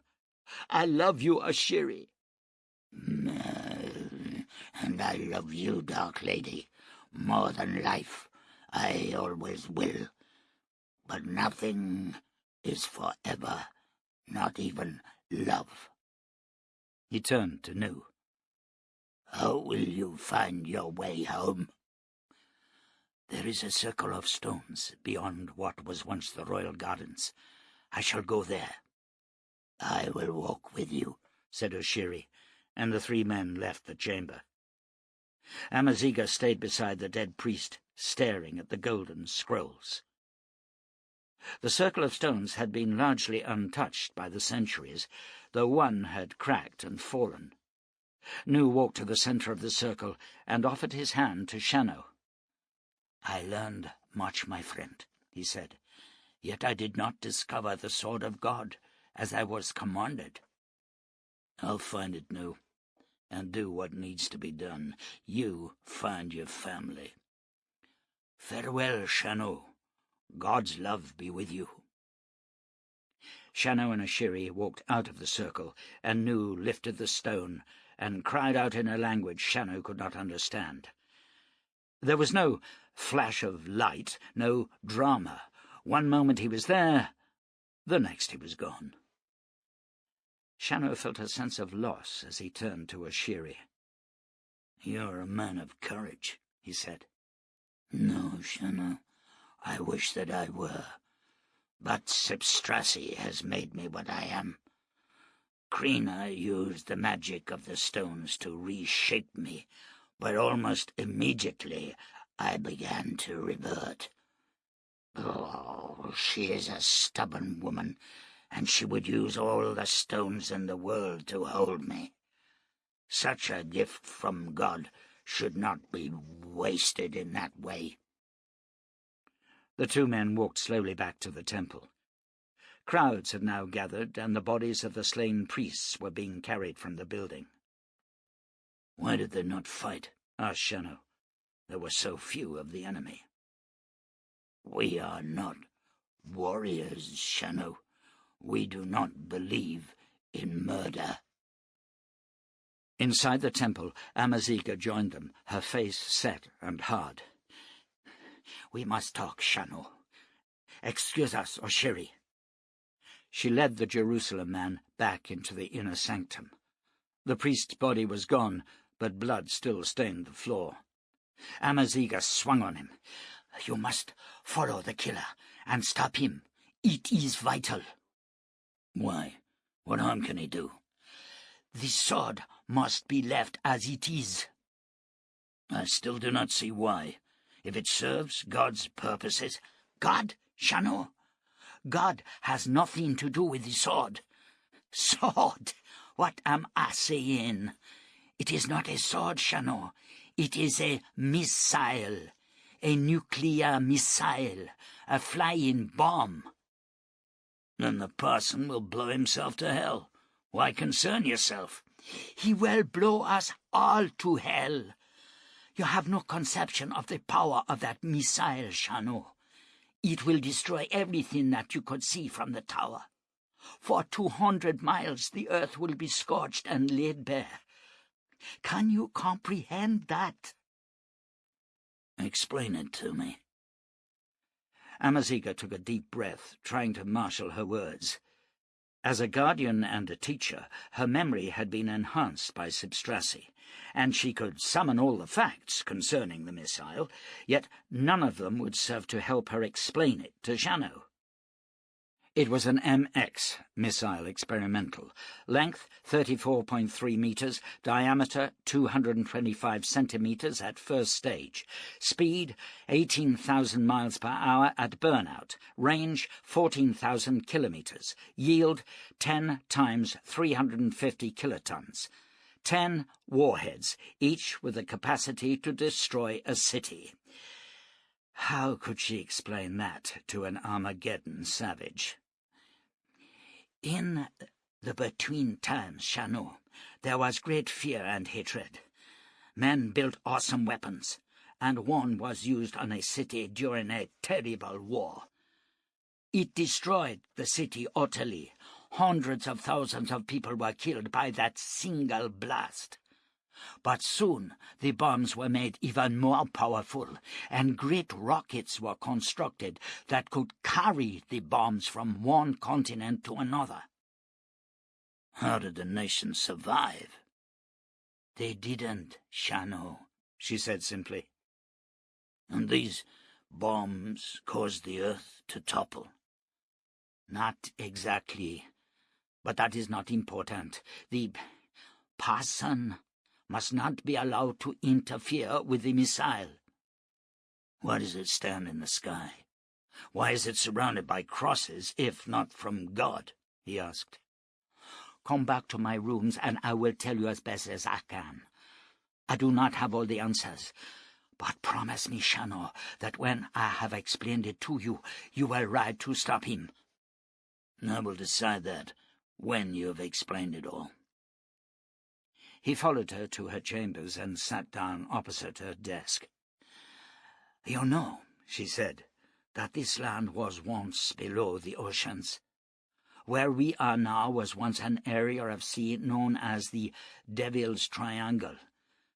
It acquired that name because of the unexplained disappearances of ships and planes. You understand about planes? No. Men used to... It was discovered that it was possible for machines to take to the skies.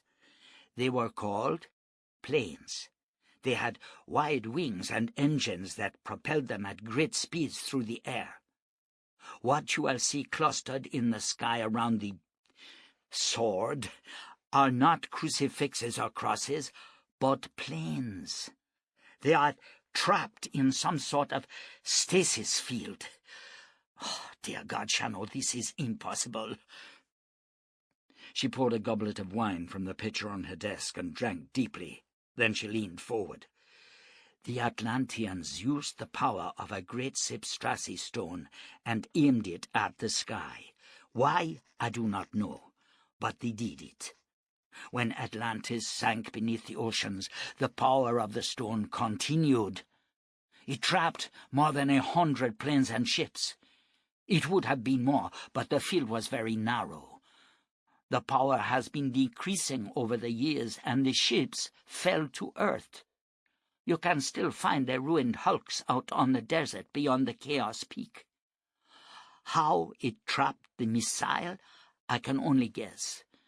When the earth toppled for a second time, there were massive earthquakes. But then the weapon centers were run by computers, and they probably registered the enormous earthquakes as nuclear strikes and responded. That's why the levels of radiation are still so high over most of the world.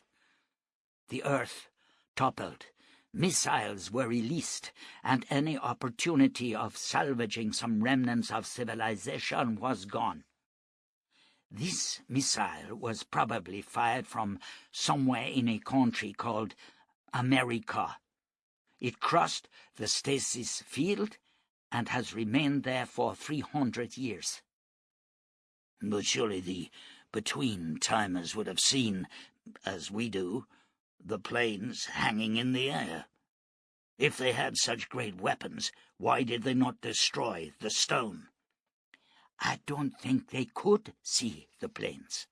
I think the Sipstrassi was originally programmed to hold the objects in another dimension invisible to us. Only when the power began to drain did they become visible. Shannow shook his head. I do not understand any of this, Amaziga. It is beyond me.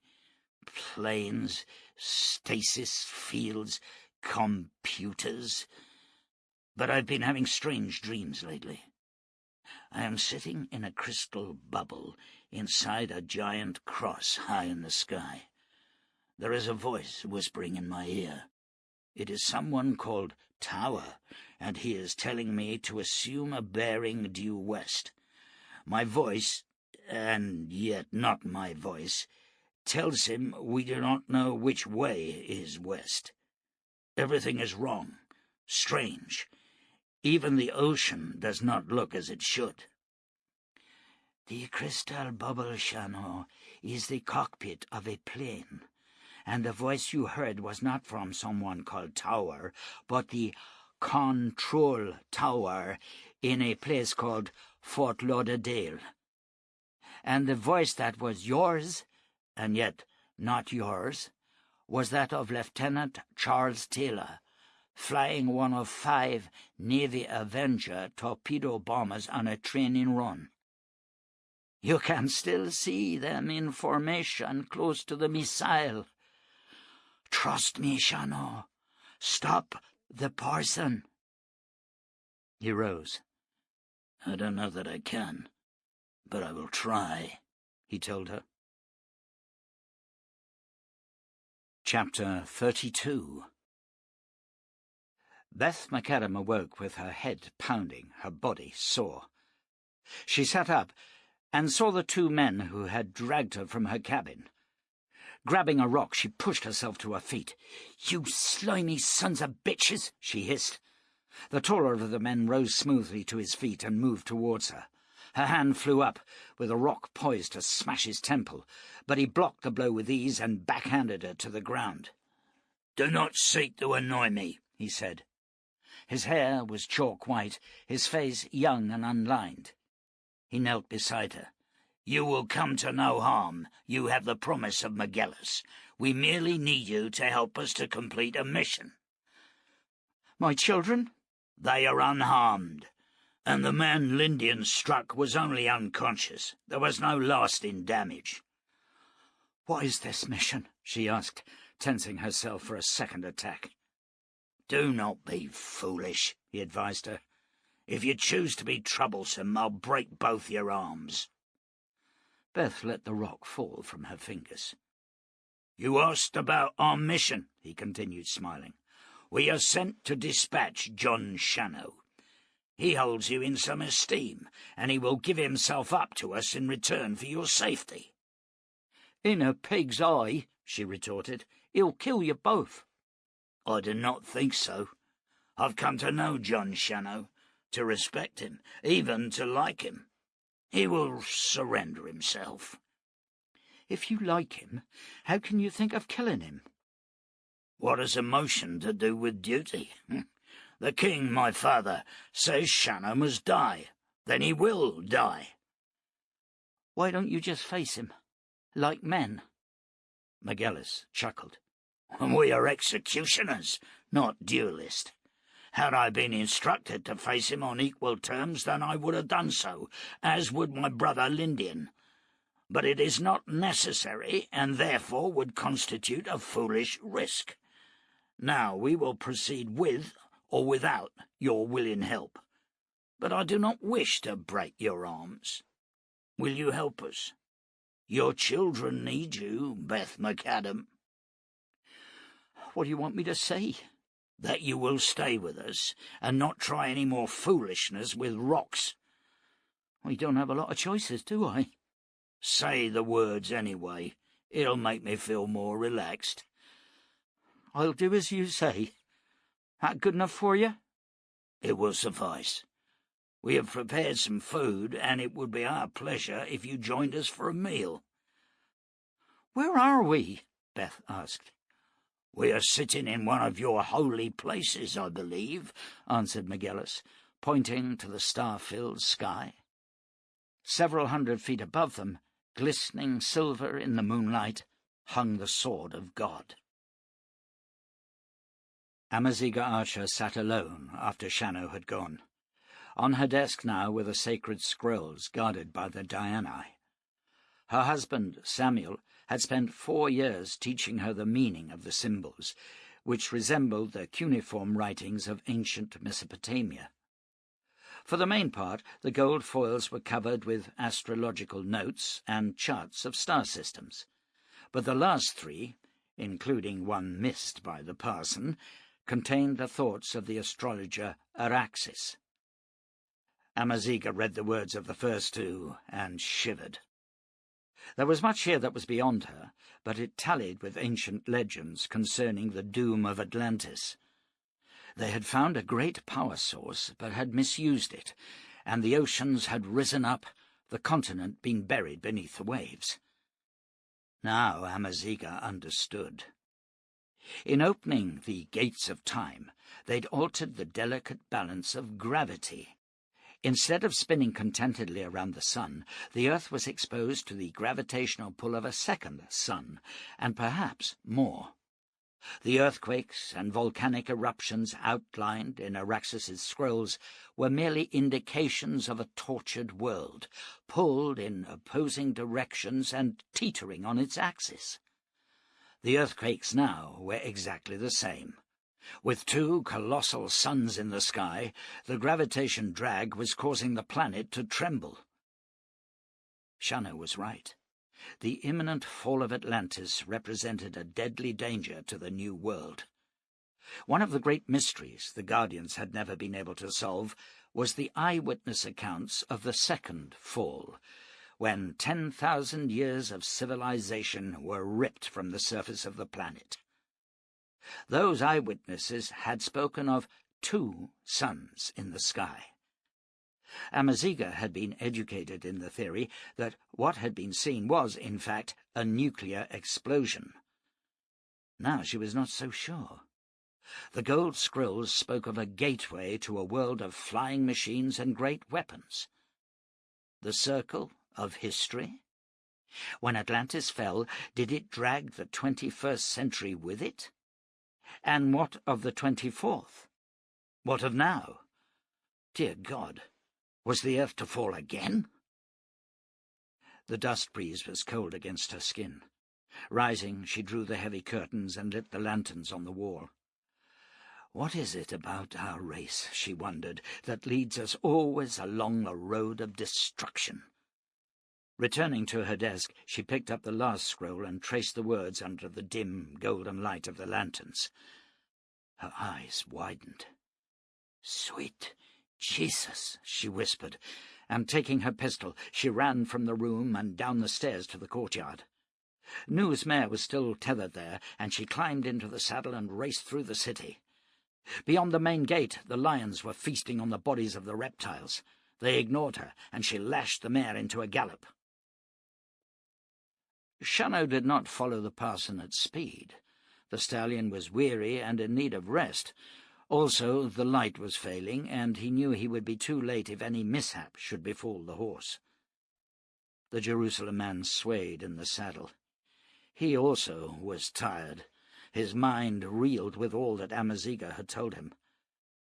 Once upon a time the world had been a simple place, where there were good men and evil men, and the hope of Jerusalem. Now all had changed. The sword of God was just a weapon created by men to destroy other men. The crown of crosses was plains from out of the past. So where was God? Shannow lifted his water canteen and drank deeply. Far ahead he could see the outline of the Chaos Peak. As the clouds parted, he saw the sword, glittering like silver in the night sky. "Where are you, Lord?" said Shannow. "Where do you walk?"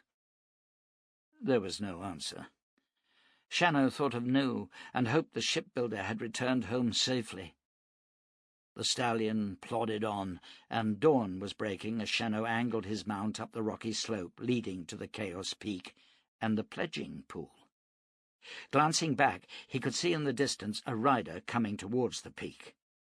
Taking his long glass, he focused it and recognized Amaziga. The mare was all but finished, lather-covered and scarcely moving. Returning the glass to his saddlebag, Shannow crested the last rise.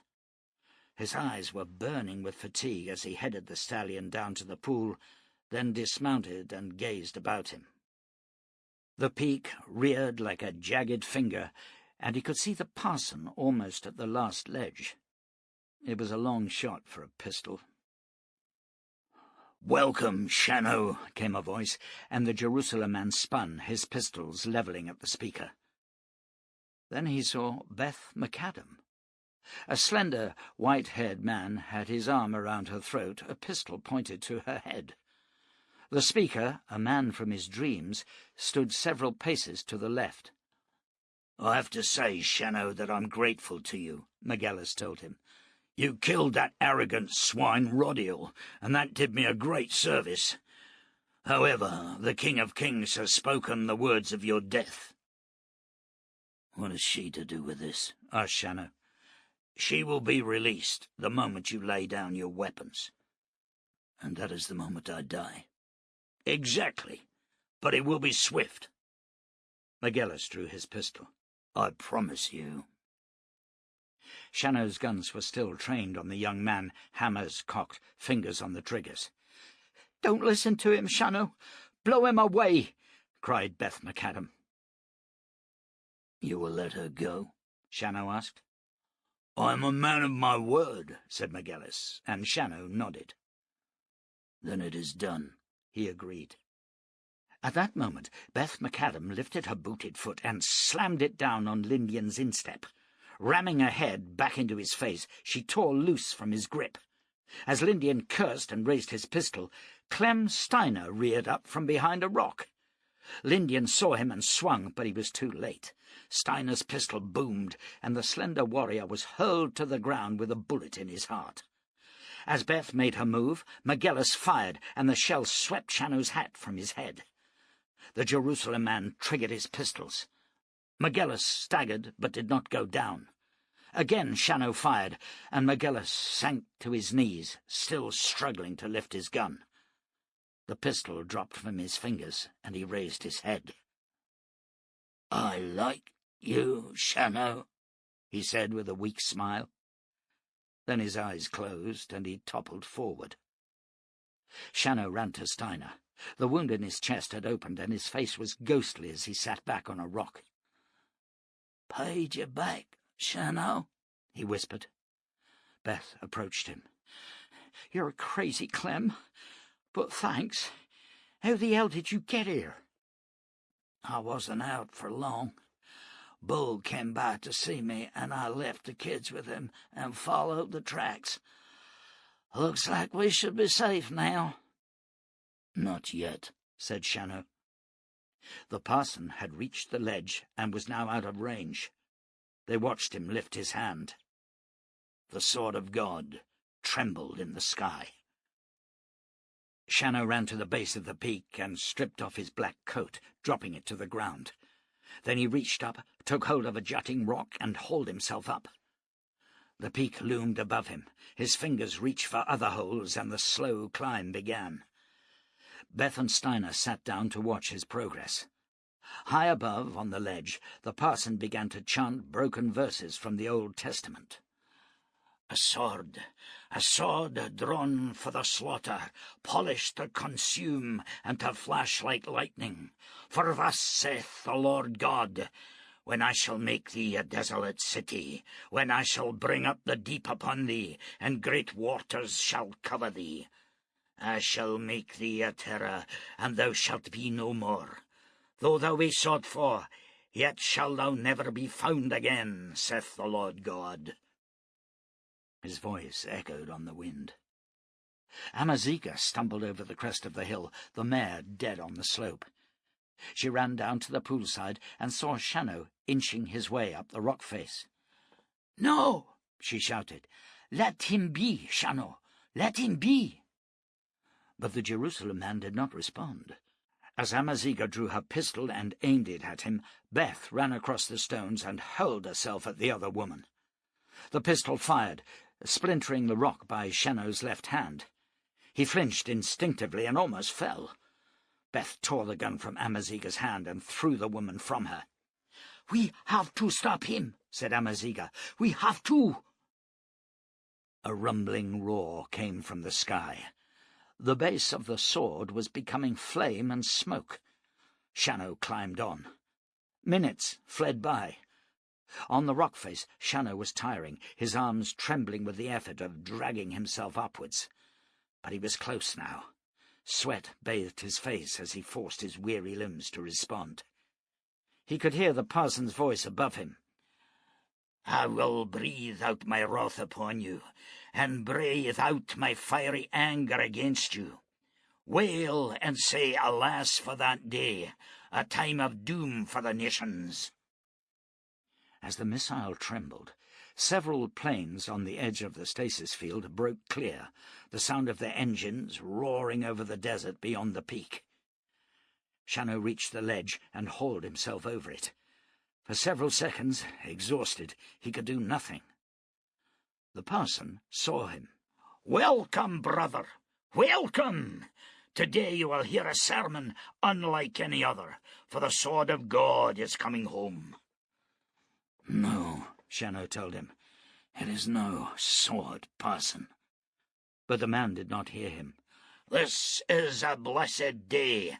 This is my destiny." With a terrifying roar, the missile burst clear of the field and began to rise. "No!" screamed the parson. "No, come back!" He held up his hand. The missile slowed its rise and began to turn in the air. The tower rumbled. A great flash of lightning seared the sky to the south, the air parting like a curtain, and a second sun shone in the sky. Shannow pushed himself to his knees. From the ledge he could see the immense gateway opened by Pendaric and the massed ranks of his legions beyond it. The light was unbearable. In the sky the missile had almost completed its turn. Shannow drew his pistol. The earthquake hit just as he was about to fire on the parson. A huge crack snaked across the desert. The pool disappeared. The tower buckled, great slabs of stone peeling from the walls. Shannow dropped his pistol and grasped a jutting rock. The parson, concentrating on the missile, lost his footing and tumbled from the ledge, his body shattering on impact with the rocks below, where once the pool had been. Clem Steiner, Beth, and Amaziga ran from the edge of the new chasm, taking shelter higher on the slopes. Shannow pushed himself upright. The missile was coming back towards him. He stared sullenly at the weapon of his own destruction, wishing he could hurl the monster through the gaping gateway. In response to his thoughts, the missile wavered and twisted in the air. Shannow did not understand the miracle, for he did not know of the Sipstrassi stone pulsing its power beyond the rock, but his heart leapt with the realization that the sword of God was responding to his wishes. He concentrated with all the strength he could muster. Like a spear, the silver missile sped through the gate of time. Pendaric's legions watched it pass. On it flew, one section breaking away. For some moments Shannow experienced a sense of bitter disappointment, for nothing had happened. Then came the light of 1,000 suns and a sound like the end of worlds. The gateway disappeared. Chapter 33. Nu Khasisatra opened his eyes to find he was standing within the circle of stones beyond the royal gardens, 200 paces from the temple of Ad. Stars shone brightly in the sky, and the city slept. He ran from the circle, down the tree-lined avenue of kings, and on through the gates of pearl and silver. An old beggar awoke as he passed, stretching out his hand. "Help me, Highness," he said drowsily, but Nu ran by him. The man sent a whispered curse after him and settled down to sleep beneath his thin blankets. Nu was breathing heavily by the time he reached the street of merchants. He slowed to a walk, then ran again, coming at last to the bolted gate by his own gardens. Glancing left and right, he grasped the iron grill and began to climb. Once over the top, he dropped to the earth and loped towards the house. A huge hound bore down on him, but when Nu knelt and held out his hand, the hound stopped short, sniffing at him. "Come on, Nimrod. It hasn't been that long," said Nu. The black hound's tail began to wag, and Nu rubbed at the beast's long ears. "Let's find your mistress." The house doors were also bolted, but Nu pounded on the wood. A light flickered in an upper window, and a servant stepped out to the balcony. "Who is it?" came a voice. "Open the door. The master of the house is home," called Nu. "Sweet Kronos!" exclaimed the servant Purat. Moments later the bolts were drawn back, and Nu stepped into the house. Purat, an elderly retainer, blinked as he saw the strange garb worn by his master, but Nu allowed no time for questions. "Rouse the servants," he said, "and pack all your belongings, and food for a journey." "Where are we going, Lord?" Purat asked. "To safety, God willing." Nu ran up the winding staircase and opened the door to his bedroom, where Pashad was asleep. He sat on the wide silk-covered bed and stroked her dark hair, and her eyes opened. "Is this another dream?" she whispered. "It is no dream, beloved. I am here." She sat up and threw her arms around her husband's neck.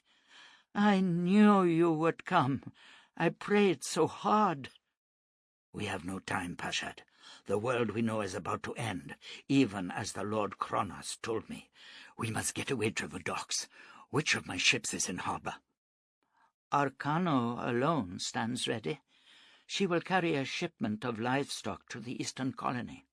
"Then Arcano it is. Fetch the children. Pack warm clothes. We will go to the dock and seek out Cornalis, the master.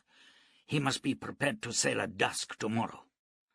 "But the manifest has not been cleared, beloved. They will not allow us to sail. They will close the harbour mouth." "I do not think so. Not on this coming day of days. Now, dress swiftly and do as I bid you." Pashad pushed aside the silk sheet and rose from the bed. "Much has happened since you left us," she told him, slipping from her nightgown and pulling a warm woolen dress from the chest by the window. "Half the merchants and artisans from the East Quarter have vanished. It is said that the king has taken them to another world. There is great excitement in the city. You know my second cousin, Caria? She is married to the court astrologer Araxis. She says that a huge Sipstrasi stone has been taken to the Star Tower. It is said to catch a great weapon our enemies are sending against us." "What? The Star Tower?" "Yes. Caria says Araxis is very concerned. The king told him that enemies in another world will be seeking to destroy the empire." "And they have set up a stone to prevent it? Listen to me, Pashad. Take the children and find Cornalis. Tell him to prepare for a dusk sailing. I will join you at the dock. Where is Arcano berthed?" "The 12th jetty. Why are you not coming with us?" He strode to her, taking her in a powerful embrace. "I cannot. There is something I must do. But trust me, Pashad. I love you." He kissed her swiftly and then ran from the room. 2 of the retainers were waiting in the courtyard. Beside them were hastily packed chests, while Purat was leading a horse and wagon along the pathway from the gate. The dawn was bright in the sky now. "Purat, harness the chariot. I need it now." Yes, Lord, but the white pair have been loaned to Bonantai. There is only the bay mare and a gelding, and they are not a team." "Do it." "At once, Lord."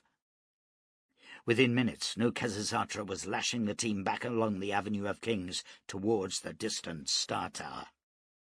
The gelding was stronger than the mare, and it was hard to control the wooden chariot, but Nu drove recklessly, relying on his strength to keep the beasts under control. The chariot bounced on a jutting stone, lifting Nu from his feet, but he steadied himself and raced on through the doomed city. The Lord had commanded him to find the sword of God. He had failed. But Shannow had promised to find it and do what needed to be done. At last Nu understood what that meant. Shannow would send the sword through the gateway, and this was how the world would end. The sword of God was the bright light of Nu's vision, and Araxis was using Sipstrasi power to stop it. The sky was bright now, the morning upon him, as Nu swung the chariot into the courtyard below the Star Tower. 2 sentries ran to him, seizing the bridles of the sweating horses. Nu leapt to the ground. "Is Araxes here?" he asked. The men eyed his strange clothing and exchanged glances. "I have to see him on a matter of great urgency," stated Nu. "I think you should come with us, sir," said one of the sentries, moving towards him. "The captain of the guard will want to question you." "No time," said Nu, his huge fist clubbing into the man's jaw. The sentry dropped like a stone. The other man was struggling to draw his sword when Nu leapt at him. Nu's fist rose and fell, and the second sentry fell alongside his companion. The door to the tower stairs was bolted from the inside. When Nu slammed his shoulder against it, the wood buckled but did not give. He stepped back and hammered his foot against the lock. The door exploded inwards. Taking the steps 2 at a time, Nu climbed to the tower. A second door was not locked, and he stepped inside. A dark, handsome man wearing a golden circlet on his brow was leaning over a desk, working on a large chart. He glanced up as Nu entered. "Who are you?" he demanded. "Nu Khazisatra." The man's eyes widened. "You have been named as a traitor and a heretic. What do you want here?" "I've come to stop you, Araxes, in the name of the Most Holy." "You don't know what you're saying. The world is at risk. The world is dead. You know that I speak the truth. You have seen the future, astrologer. The king's evil has destroyed the balance of harmony in the world. The Lord Kronos has decreed his evil should end. But there are thousands, hundreds of thousands of innocents. We have 1,000 years of civilization to protect. You must be wrong." "Wrong. I have seen the fall of worlds. I have walked in the ruins of Ad. I have seen the statue of Pendaric toppled by a shark in the depths below the oceans. I am not wrong." "I can stop it. I can, Nu. This sword of God is only a mighty machine. I can hold it with a Sipstrasi, send it where it can cause no killing." "I cannot allow you to make the attempt," said Nu softly, glancing at the clear blue sky. "You cannot stop it, traitor. The power is spread across the gateway like a shield. It also covers the city. Any metallic object in the sky around Ad will be trapped. Nothing can get through.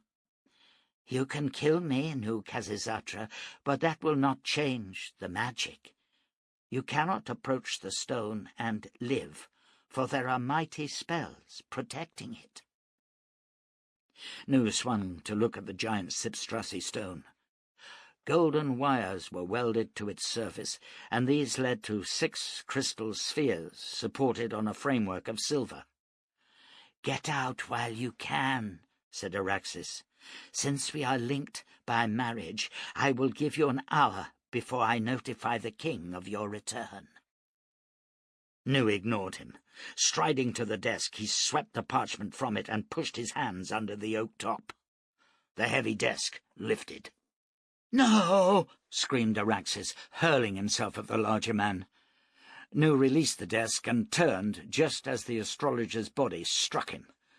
As both men fell, Nu sent a backhand blow into Araxes's face. Stunned, yet still he clung to Nu. The shipbuilder surged upright, hurling Araxes against the far wall. Then he turned again to the desk, hoisted it above his head, and, with a grunt, threw it into the silver framework. Lightning lanced around the room, shattering a long window and setting fire to the velvet curtains that hung there. The silver framework melted. One of the crystals had been smashed by the desk. 3 others had fallen to the floor. Nu seized a stool and hammered them to shards. "You don't know what you've done," whispered Araxes, blood seeping from a cut on his temple. A shout went up from the courtyard. Nu cursed and ran to the window. 3 more guards had appeared and were kneeling by the bodies of the sentries. Nu raced down the stairs. 2 of the guards were entering the doorway as he came into sight, and he dived at them, his weight sending them sprawling to the ground. Running into the sunlight, he ducked a sweeping sword cut and backhanded the wielder from his feet. Then, leaping into the chariot, he took up the whip and cracked it over the heads of the two horses. They surged into the traces and hurtled out through the gateway. In the high Star Tower, Araxes struggled to his feet. 4 of the crystals were ruined, and he had no time now to repair the damage. 2 still hung in place, enough to send a beam of power over the city of Ad.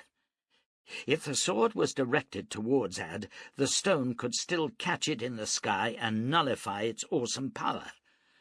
If it missed the city, then it could explode harmlessly in the wide ocean beyond. Araxes moved to the great stone and began to whisper words of power. As the racing chariot sped towards the city, Nu hoped he'd done enough to wreck Araxes's plans. If he had not, then Shannow's world would face the agony of Pendaric's evil. The horses were tired, and it was 2 hours before Nu guided the chariot into the docks. The Arcano was berthed at the 12th jetty, as Pashat had told him. He left the chariot and ran up the gangplank. Canalis saw him and moved from the tiller to usher him below decks. "This is madness, Highness," said the burly master. "The tides are against us. We have no manifest, and the livestock are still being loaded." "This is a day of madness. Is my wife here?" "Yes, and your sons and your servants. They are all below decks. But there is an inspection planned. What will I tell the port master?" "Tell him what you please. Do you have a family, Canalis?" "A wife and 2 daughters." "Get them on board, now." "Why?" "I wish to give them a great present. You, also. That should suffice. Now, I am going to sleep for a couple of hours. Wake me at dusk. Now, tell any of the crew who have wives or sweethearts to bring them aboard also. I have presents for all." "Whatever you say, Highness. But it would be best for me to say the Lady Pashat has presents. You are still named as a traitor." "Wake me at dusk, and put off the inspection until tomorrow." "Yes, Highness." Nu spread himself out on the narrow bunk, too tired even to seek Pashat. His eyes closed, and sleep overcame him within seconds. He awoke with a start to find Pashat sitting beside him. His eyes were heavy with sleep, and it seemed only moments before that he had lowered himself to the bunk. "It is dusk, my lord," said Pashat, and he rose. "Are the children well?" "Yes, all are safe, but the ship is crowded now with the wives and children of the crew." "Get them all below. I will speak to Canalis. Send him to the tiller." "What is happening, Nu? This is all beyond me." "You will not have long to wait, beloved. Believe me." Canalis met him at the tiller. "I do not understand this, Highness. You said you wanted to sail at dusk, but now we are full of women and children who must be put ashore." "No one is going ashore," Nu told him, scanning the sky. Canalis muttered a curse. At the far end of the dock, a squad of soldiers was marching towards them. "Word must be out that you are here," said the master. "Now we are all doomed." Nu shook his head. "Look, there!" he shouted, his arm lancing up, finger pointing to the sky, where a long silver arrow was arcing across the heavens. "Cut the ropes!" bellowed Nu. "Do it now, if you value your life." Canalis lifted an axe from a hook near the stern and hammered it through the docking rope. Running forward, he did the same at the prow. The Arcano drifted away from the jetty, and Nu pushed the tiller hard left. Feeling the ship move, many of the women and children surged up to the deck. On the dock, the soldiers ran to the quayside, but the gap was too great to jump. Across the mouth of the bay, a long trireme waited, its bronze ramming horn glinting in the light of the dying sun. "It'll sink us!" shouted Canalis. "No, it will not," Nu told him. In the distance, a colossal burst of white light was followed by an explosion that rocked the earth. A terrible tremor ran through the city, and the Arcano trembled. "Shall I loose the sail?" Cornelius shouted. "No, a sail would destroy us. Get everyone below." The sky darkened. Then the sun swept majestically back into the sky, and a hurricane wind roared across the city. Nu took his Sipstrassi stone from the pocket of his jacket and whispered a prayer.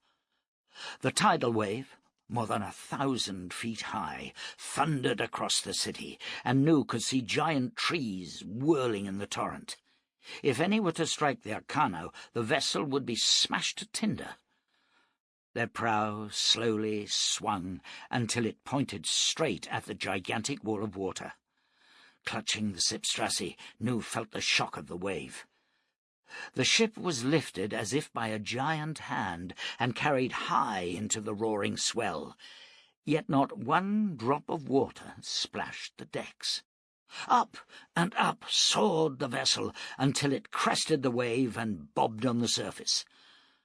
Far below them, the trireme was lifted like a cork and hammered against the cliffs on the outer curve of the bay. The ship exploded on impact and disappeared beneath the torrent. To the east, the plume of the wave raced on. In the sudden silence, Cornelius moved alongside Nu, his face ashen. "It's all gone," he whispered. "The world is destroyed." "No," said Nu, "not the world. Only Atlantis. Raise the sail. When the waters subside, we must find a new home." The lowing of the livestock brought a wry smile from Nu. "At least we'll have cattle and sheep," he said. Pashed came onto the deck, leading her sons Shem, Ham, and Japheth. Nu strode to meet her. "What will we do now?" she asked. "Where shall we go?" "Wherever it is, we will be together," he promised. Chapter 34. Shannow sank back on his haunches. Suddenly he felt good, better than he had in years. It was a most curious sensation. Despite his lack of rest, he felt such strength in his limbs. A crack opened on the ledge, and he felt the tower move. Swiftly he levered himself over the side and began to climb down. The tower shivered, the top section breaking away and crashing down. Shannow hugged himself to the wall as the rocks and stones plunged past him. Then slowly he completed his descent. Beth ran to him. "My God, Shannow! Look at you! What the hell happened up there?" "What's wrong?" he asked. "You look young," she said. "Your hair is dark. Your skin... That's incredible." A low groan came from the left, and Shannow and Beth walked to where the parson lay, his body broken, blood seeping from his right ear, his left leg bent under him. Shannow knelt by the man. "The sword," whispered the parson. Shannow cradled the man's head. "It went where God intended. I'm dying, Shannow, and he won't appear to me. I've failed him." "Rest easy, parson. You earned the right to make mistakes." "I've failed him." "We all fail him," said Shannow softly, "but he doesn't seem to mind much. You did your best and you worked hard. You saved the town. You did a lot of good. He saw that, parson. He knows." "I wanted him to love me, wanted to earn—" His voice faded. "I know. Rest easy. You're going home, parson. You'll see the glory." "No, I've been evil, Shannow. I've done such bad things." Tears welled in the parson's eyes. "I'll be in hell." "I don't think so," Shannow assured him. "If you hadn't come to this peak, then maybe the world would have toppled again. None of us is perfect, person. At least you tried to walk the road. Pray for me, Shannow. I'll do that. It wasn't God, was it? No. Rest easy. The parson's eyes closed, and the last breath rattled from his throat. Shannow stood. "Did you mean that?" Beth asked. "You think he won't roast in hell?" The Jerusalem man shrugged. I hope not. He was a tortured soul, and I like to think God looks kindly on such men. Amaziga Archer approached. Why did you shoot at me? Asked Shannow. To try to change the past, Shannow. I read the gold scrolls. Suddenly she laughed. The circle of history, Jerusalem man. Pandaric took over the mind of the parson, or God-speaker, as he was named in the scrolls of Araxes. Through him, Pandaric learned that a great weapon would be hurled at Atlantis, that through this weapon the world would topple. Do you know what Pandaric did? He had Sipstrasi transferred to this tower and ordered Araxes to set the power to trap the sword when it came over Ad. Do you understand what I am saying? 12,000 years ago, Pandaric set this stasis field in operation in order to catch a missile. And it caught it 12,000 years later. Can you see? No, said Shannow. It's so disgustingly perfect. If Pandaric had not learned of the missile and had made no effort to catch it, then it would not have been here at all. You can't change the past, Shannow. You can't. But why did you try to kill me? Because you just destroyed 2 worlds.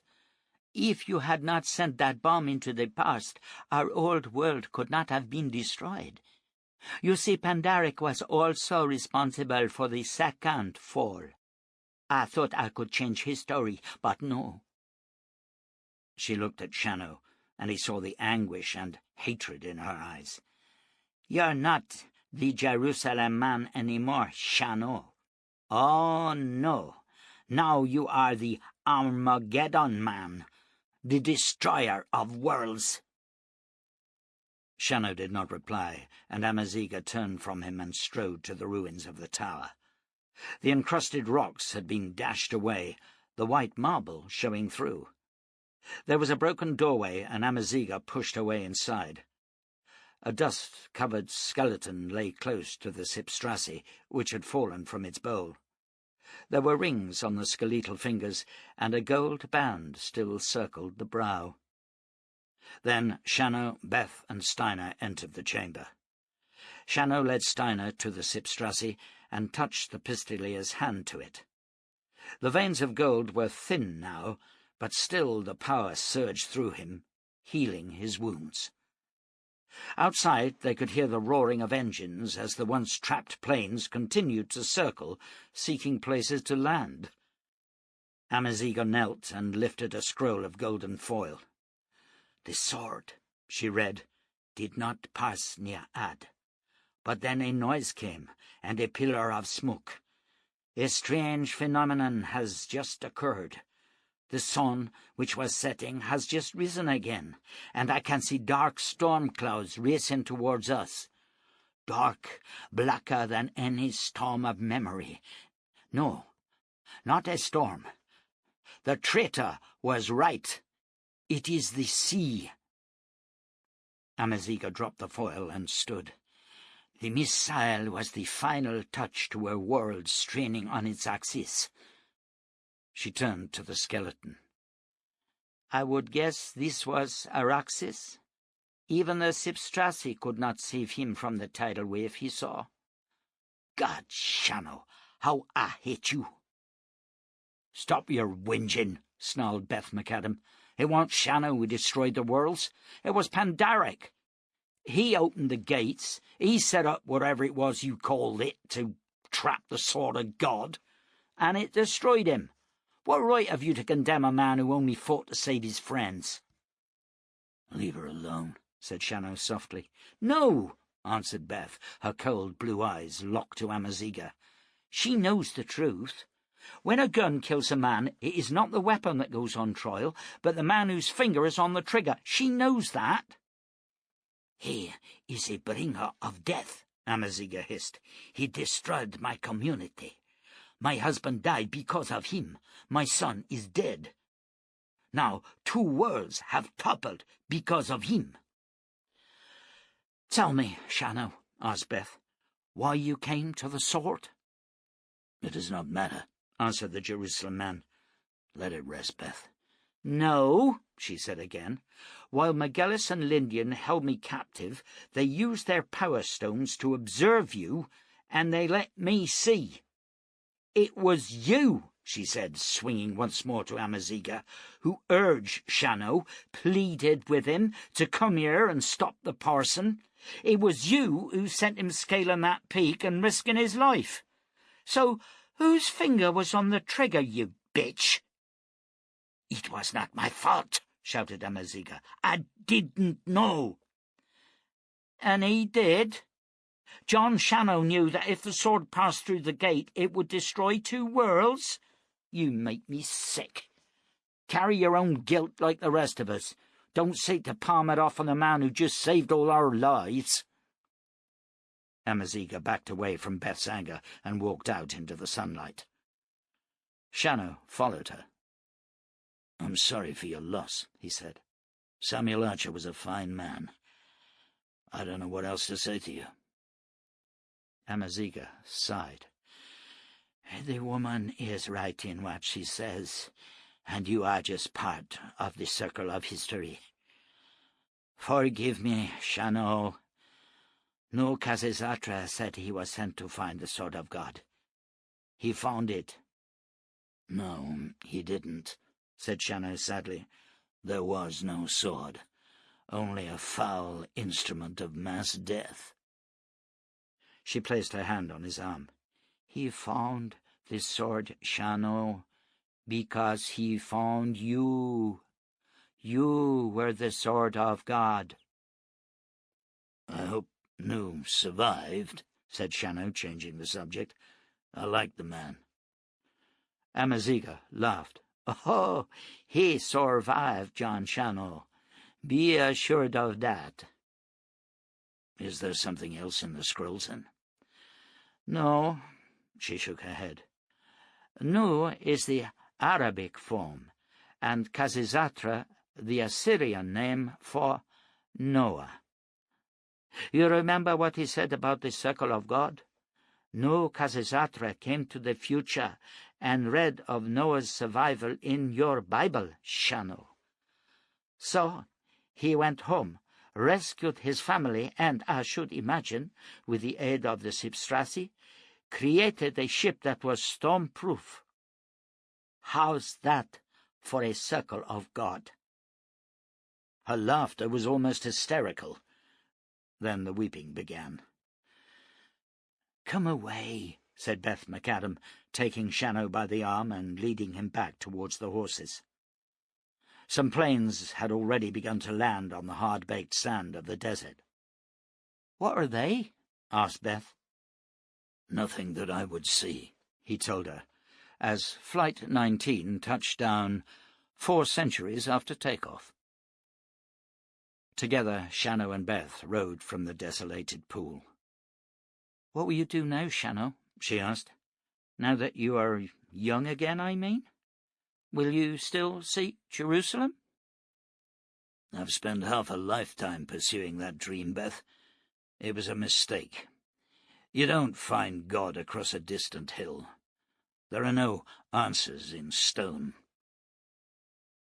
Turning back in the saddle, he gazed at the broken peak and the forlorn figure of Amaziga Archer. Reaching out, he took Beth's hand, lifting it to his lips. "If you'll have me, I'd like to come home."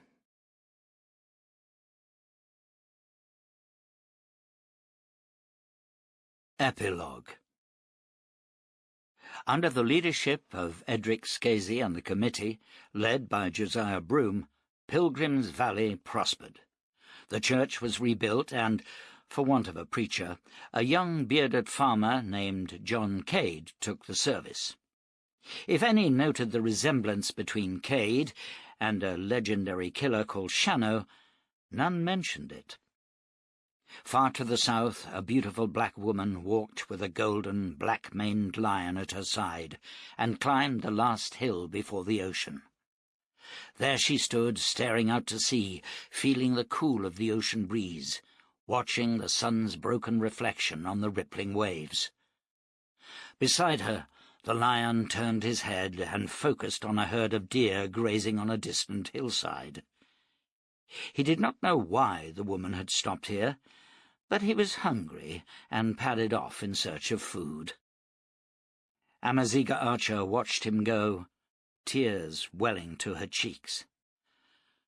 "Farewell, Oshiri," she said. But the lion did not hear her.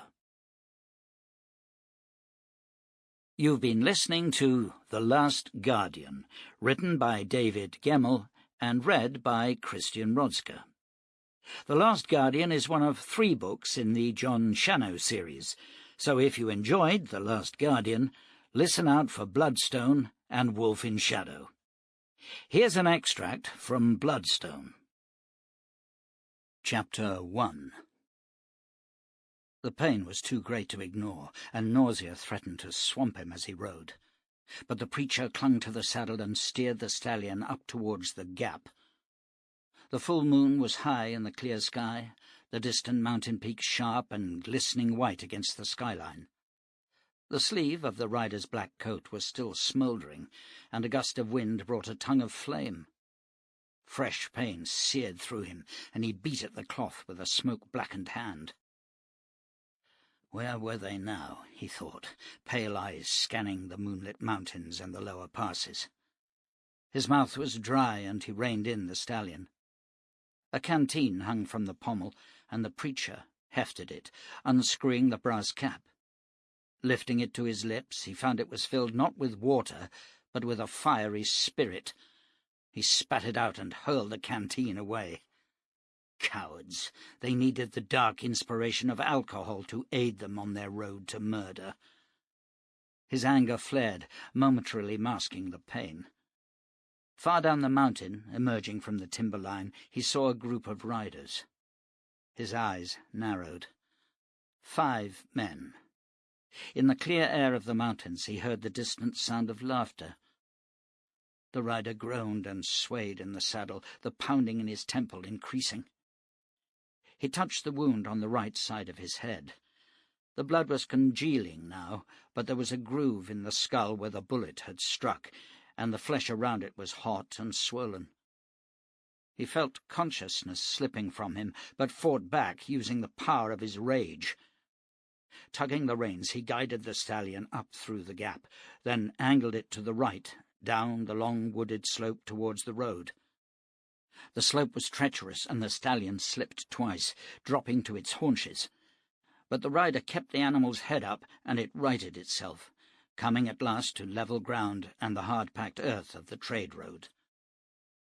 The preacher halted his mount, then looped the reins around the pommel and drew his pistols. Both were long-barreled, the cylinders engraved with swirls of silver. He shivered and saw that his hands were trembling. How long had it been since these weapons of death were last in use? 15 years? 20? I swore never to use them again, never to take another life. And you were a fool. Love your enemy. Do good to him that hates you. And see your loved ones slain. If he strikes you upon the right cheek, offer him the left. And see your loved ones burn. He saw again the roaring flames, heard the screams of the terrified and the dying. Nasha, running from the blazing door as the roof timbers cracked and fell upon her. Dover, kneeling beside the body of her husband Nolis, her fur ablaze, pulling open the burning door, only to be shot to ribbons by the jeering, drunken men outside. The riders came into sight and saw the lone figure waiting for them. It was clear that they recognized him, but there was no fear in them. This he found strange, but then he realized they could not see the pistols, which were hidden by the high pommel of the saddle. Nor could they know the hidden secret of the man who faced them. The riders urged their horses forward, and he waited silently as they approached. All trembling was gone now, and he felt a great calm descend upon him. "Well, well," said one of the riders, a huge man wearing a double-shouldered canvas coat. "The devil looks after his own, eh? You made a bad mistake following us, preacher. It would have been easier for you to die back there." The man produced a double-edged knife. "Now I'm going to skin you alive." For a moment he did not reply. Then he looked the man in the eyes. "Were they ashamed when they had committed the abomination?" he quoted. "No, they were not ashamed, and could not blush." The pistol in his right hand came up, the movement smooth, unhurried. For a fraction of a second the huge raider froze, then he scrabbled for his own pistol. It was too late. He did not hear the thunderous roar, for the heavy caliber bullet smashed into his skull ahead of the sound and catapulted him from the saddle. The explosion terrified the horses, and all was suddenly chaos. The preacher's stallion reared, but he readjusted his position and fired twice, the first bullet ripping through the throat of a lean, bearded man, the second punching into the back of a rider who had swung his horse in a vain bid to escape the sudden battle. A fourth man took a bullet in the chest and fell screaming to the ground, where he began to crawl towards the low undergrowth at the side of the road. The last raider, managing to control his panicked mount, drew a long pistol and fired. The bullet came close, tugging at the collar of the preacher's coat. Twisting in the saddle, he fired his left-hand pistol twice, and the assailant's face disappeared as the bullets hammered into his head. Riderless horses galloped away into the night, and he surveyed the bodies. 4 men were dead. The 5th, wounded in the chest, was still trying to crawl away and leaving a trail of blood behind him.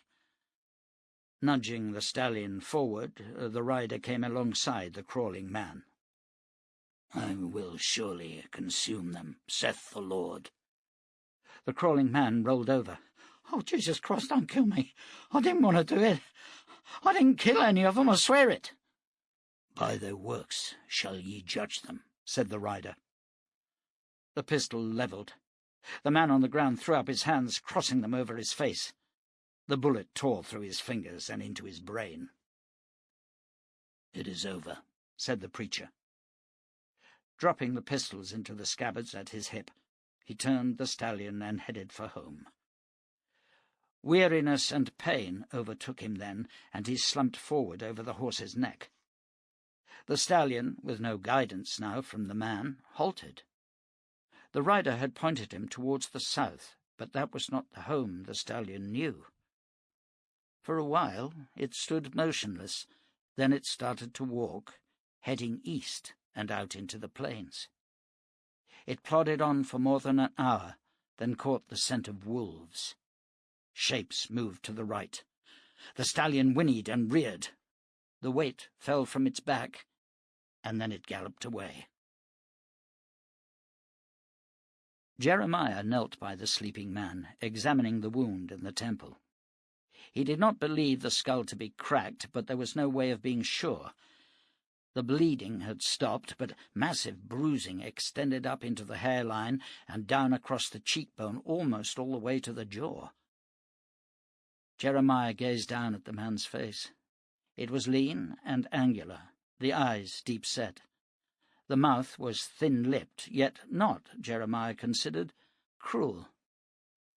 There was much to learn about a man by studying his face, Jeremiah knew, as if the experiences of life were mirrored there in code. Perhaps, he thought, every act of weakness or spite, bravery or kindness made a tiny mark, added a line here and there that could be read like a script. Maybe this was God's way of allowing the holy to perceive the wickedness in the handsome. It was a good thought. The sick man's face was strong, but there was little kindness there, Jeremiah decided, though equally there was no evil. Gently he bathed the head wound, then drew back the blanket. The burns to the man's arm and shoulder were healing well, though several blisters were still seeping pus. Jeremiah turned his attention to the man's weapons. Revolvers made by the Hellborn, single-action pistols. Hefting the first, he drew back the hammer into the half-cock position, then flipped the release, exposing the cylinder. 2 shells had been fired.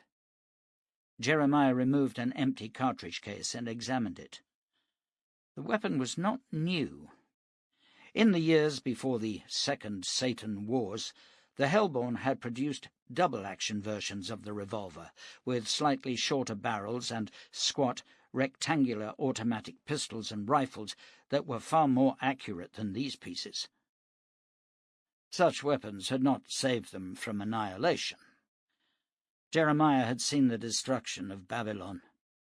The deacon had ordered it razed, stone by stone, until nothing remained save a flat, barren plain. The old man shivered at the memory.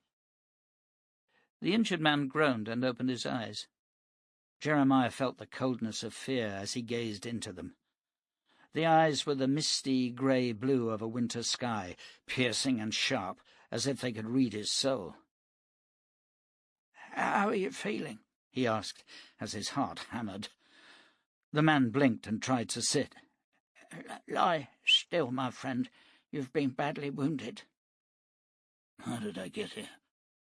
The voice was low, the words softly spoken. "My people found you on the plains. You fell from your horse. But before that you were in a fire and were shot." The man took a deep breath and closed his eyes. "I don't remember," he said at last. "It happens," said Jeremiah. "The trauma from the pain of your wounds. Who are you?" I don't The man hesitated.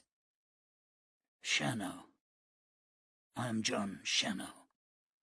"Oh, an infamous name, my friend. Rest now, and I will come back this evening with some food for you." The injured man opened his eyes and reached out, taking Jeremiah's arm. "Who are you, friend?" "I am Jeremiah, a wanderer."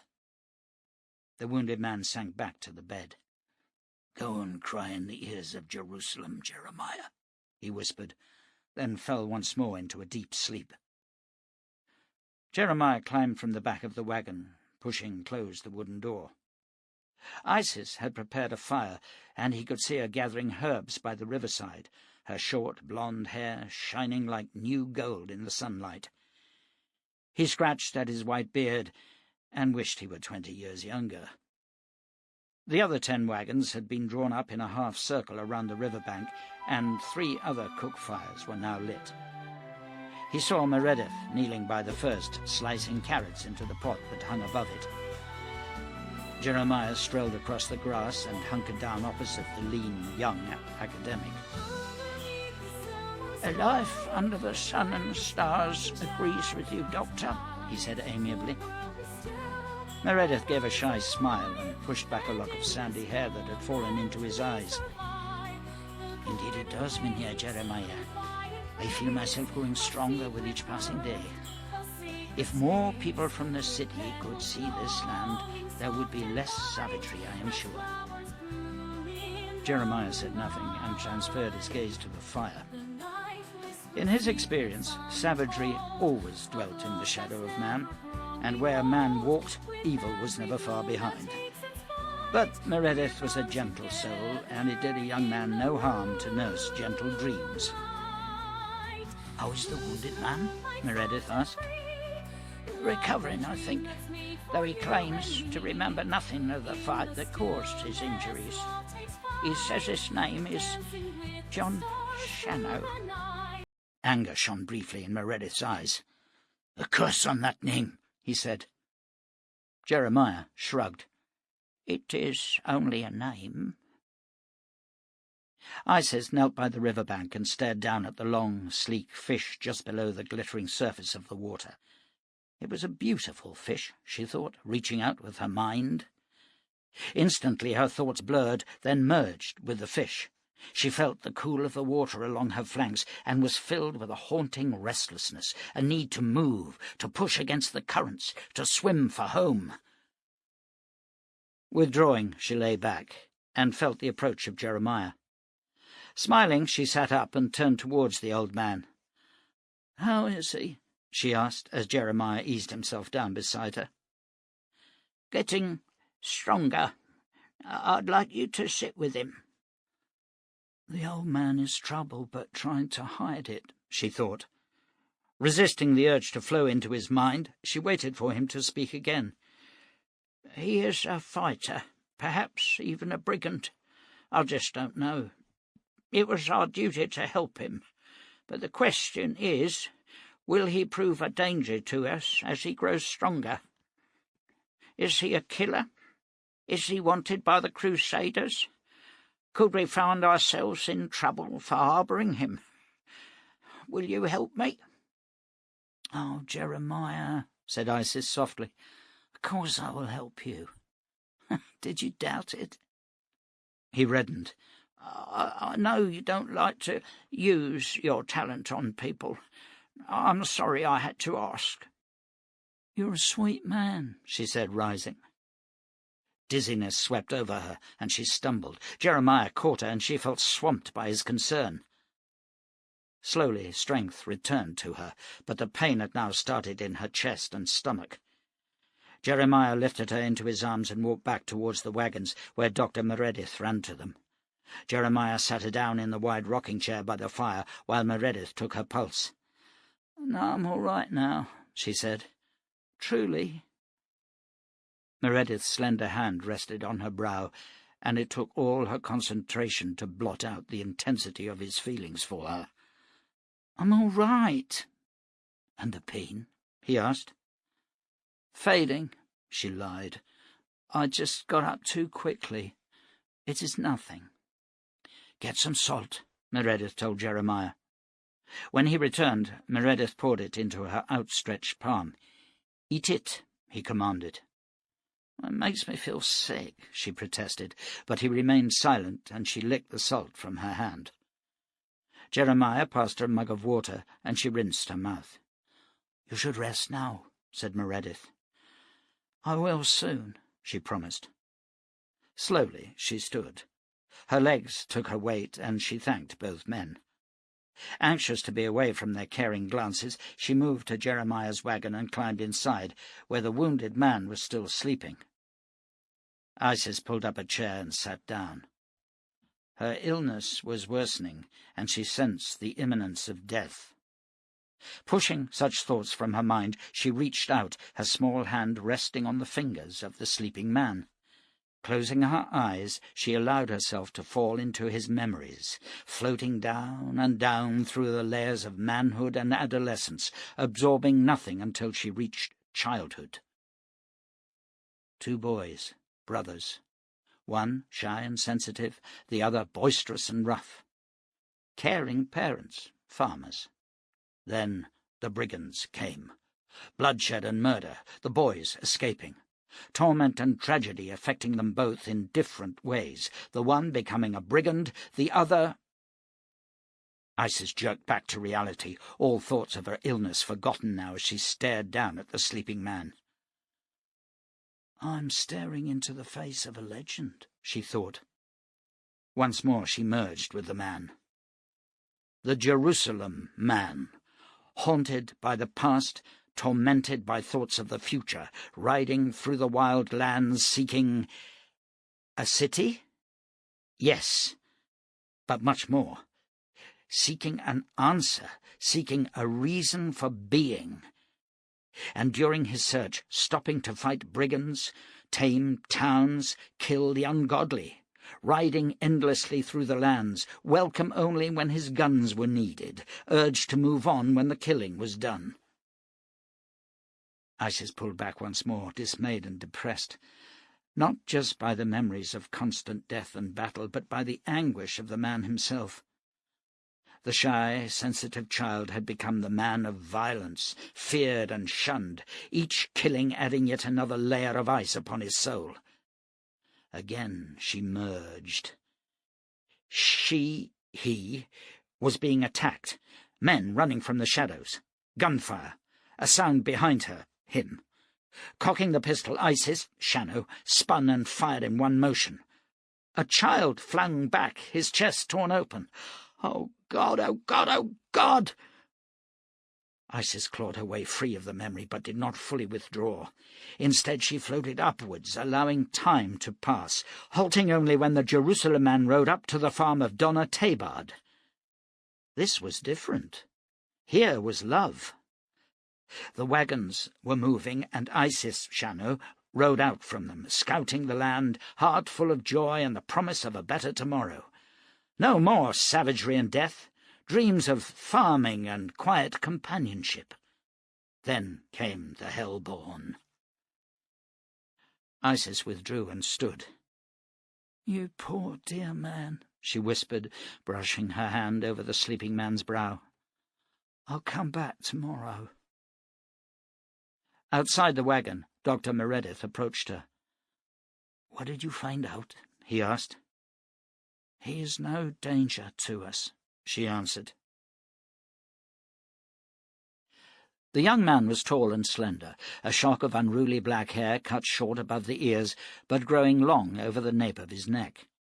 He was riding an old, sway-backed mare up and over the gap, and stared with the pleasure of youth at the distant horizons, where the mountains reared up to challenge the sky. Nesta Garrity was 17, and this was an adventure. The Lord alone knew how rare adventures were in Pilgrim's Valley. His hand curled round the pistol butt at his hip, and he allowed the fantasies to sweep through his mind. He was no longer a clerk at the timber company. No, he was a crusader, hunting the legendary Leighton Duke and his band of brigands. It didn't matter the Duke was feared as the deadliest pistolier this side of the Plague Lands, for the hunter was Nesta Garrity, lethal and fast, the bane of war-makers everywhere, adored by women, respected and admired by men. Adored by women. Nesta paused in his fantasy, wondering what it would be like to be adored by women. He'd walked out once with Ezra Feard's daughter, Mary, taken her to the summer dance. She'd led him outside into the moonlight and flirted with him. "Should have kissed her," he thought. "Should have done some damn thing." He blushed at the memory. The dance had turned into a nightmare when she walked off with Samuel Clares. They'd kissed. Nesta saw them down by the creek. Now she was married to him and had just delivered her first child. The old mare almost stumbled on the scree slope. Jerked from his thoughts, Nesta steered her down the incline. The fantasies loomed back into his mind. He was no longer Nesta Garrity, the fearless crusader, but Jon Shannow, the famed Jerusalem man, seeking the fabled city, and with no time for women, much as they adored him. Nesta narrowed his eyes and lifted his hat from where it hung at his back. Settling it into place, he turned up the collar of his coat and sat straighter in the saddle. Jon Shannow would never slouch. He pictured two brigands riding from behind the boulders. In his mind's eye he could see the fear on their faces. They went for their guns. Nesta's hand snapped down. The pistol sight caught on the tip of his holster, twisting the weapon from his hands. It fell to the scree. Carefully, Nesta dismounted and retrieved the weapon. The mare, pleased to be relieved of the boy's weight, walked on. "Hey, wait!" called Nesta, scrambling towards her. But she ambled on, and the dejected youngster followed her all the way to the bottom, where she stopped to crop at the dry grass. Then Nesta remounted. "One day I'll be a crusader," he thought. "I'll serve the deacon and the Lord." He rode on. Where was the preacher? It shouldn't take this long to find him. The tracks were easy to follow to the gap, but where was he going? Why did he ride out in the first place? Nesta liked the preacher. He was a quiet man, and throughout Nesta's youth he had treated him with kindness and understanding, especially when Nesta's parents had been killed that summer 10 years ago, drowned in a flash flood. Nesta shivered at the memory. 7 years old and an orphan. Fray McAdam had come to him then, the preacher with her. He'd sat at the bedside and taken Nestor's hand. "Why did they die?" asked the bewildered child. "Why did they leave me?" "I guess it was their time, only they didn't know it." "I want to be dead too," wailed the 7-year-old.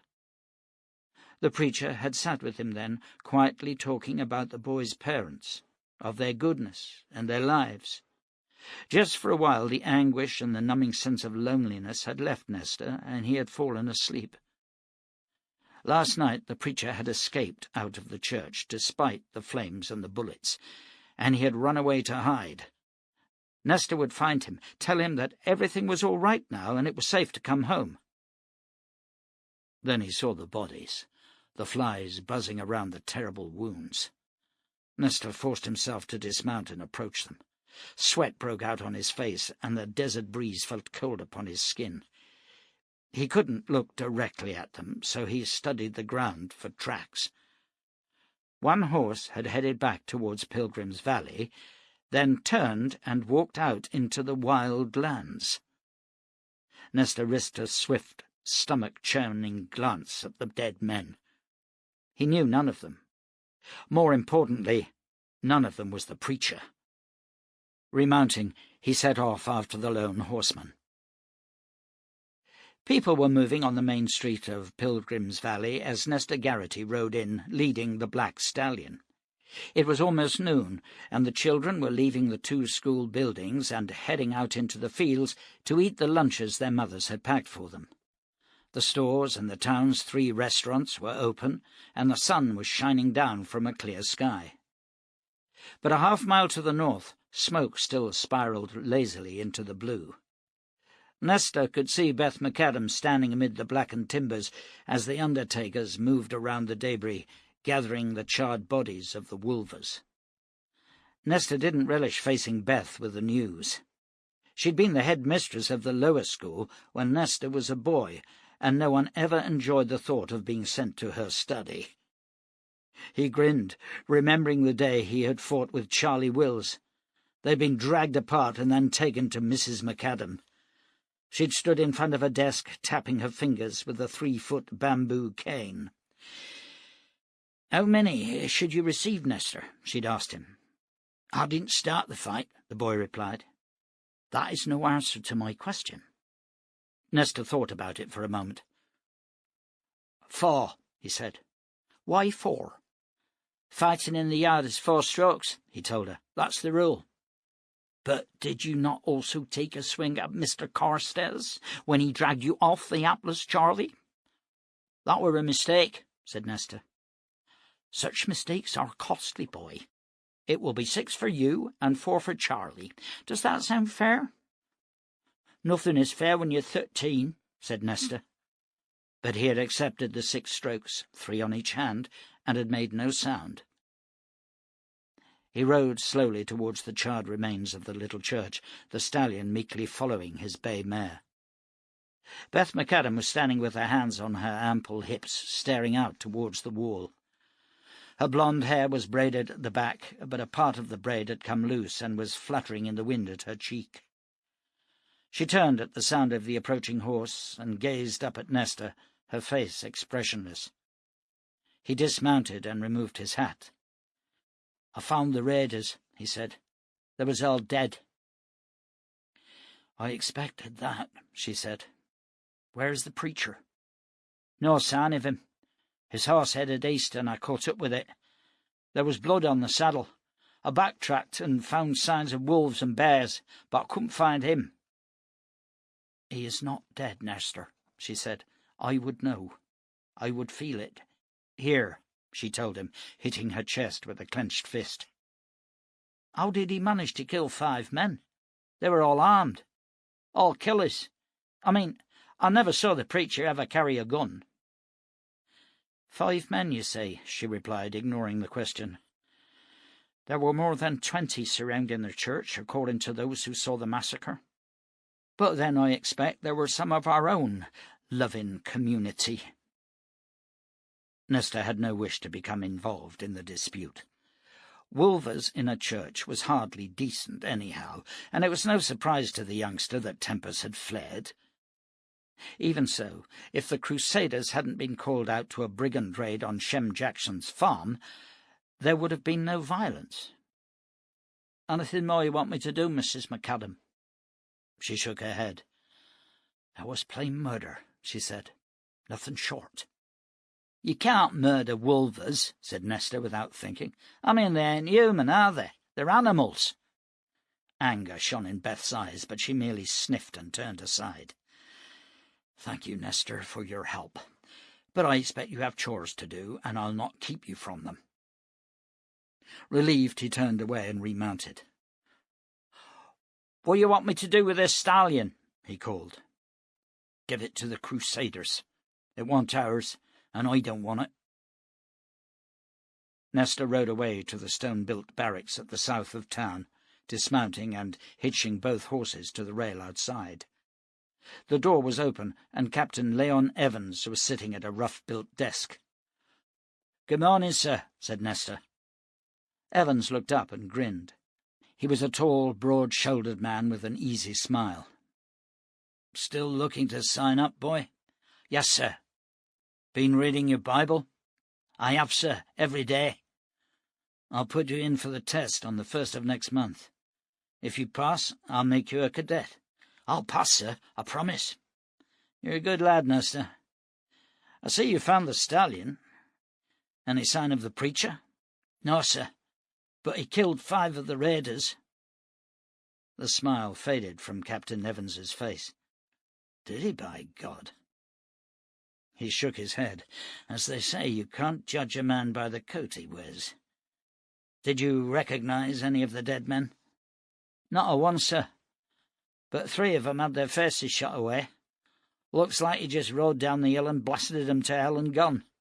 "5 men?" "6, said the captain.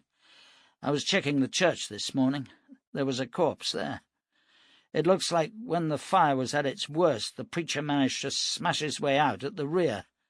There was a man waiting. The preacher must have surprised him.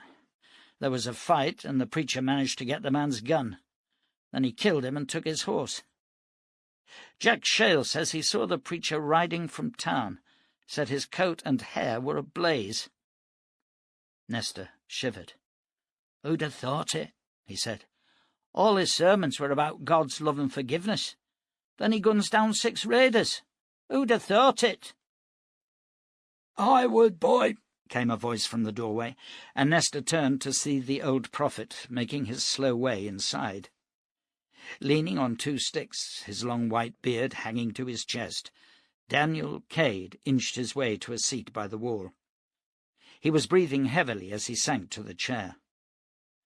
Captain Evans stood and filled a mug with water, passing it to the prophet. Cade thanked the man.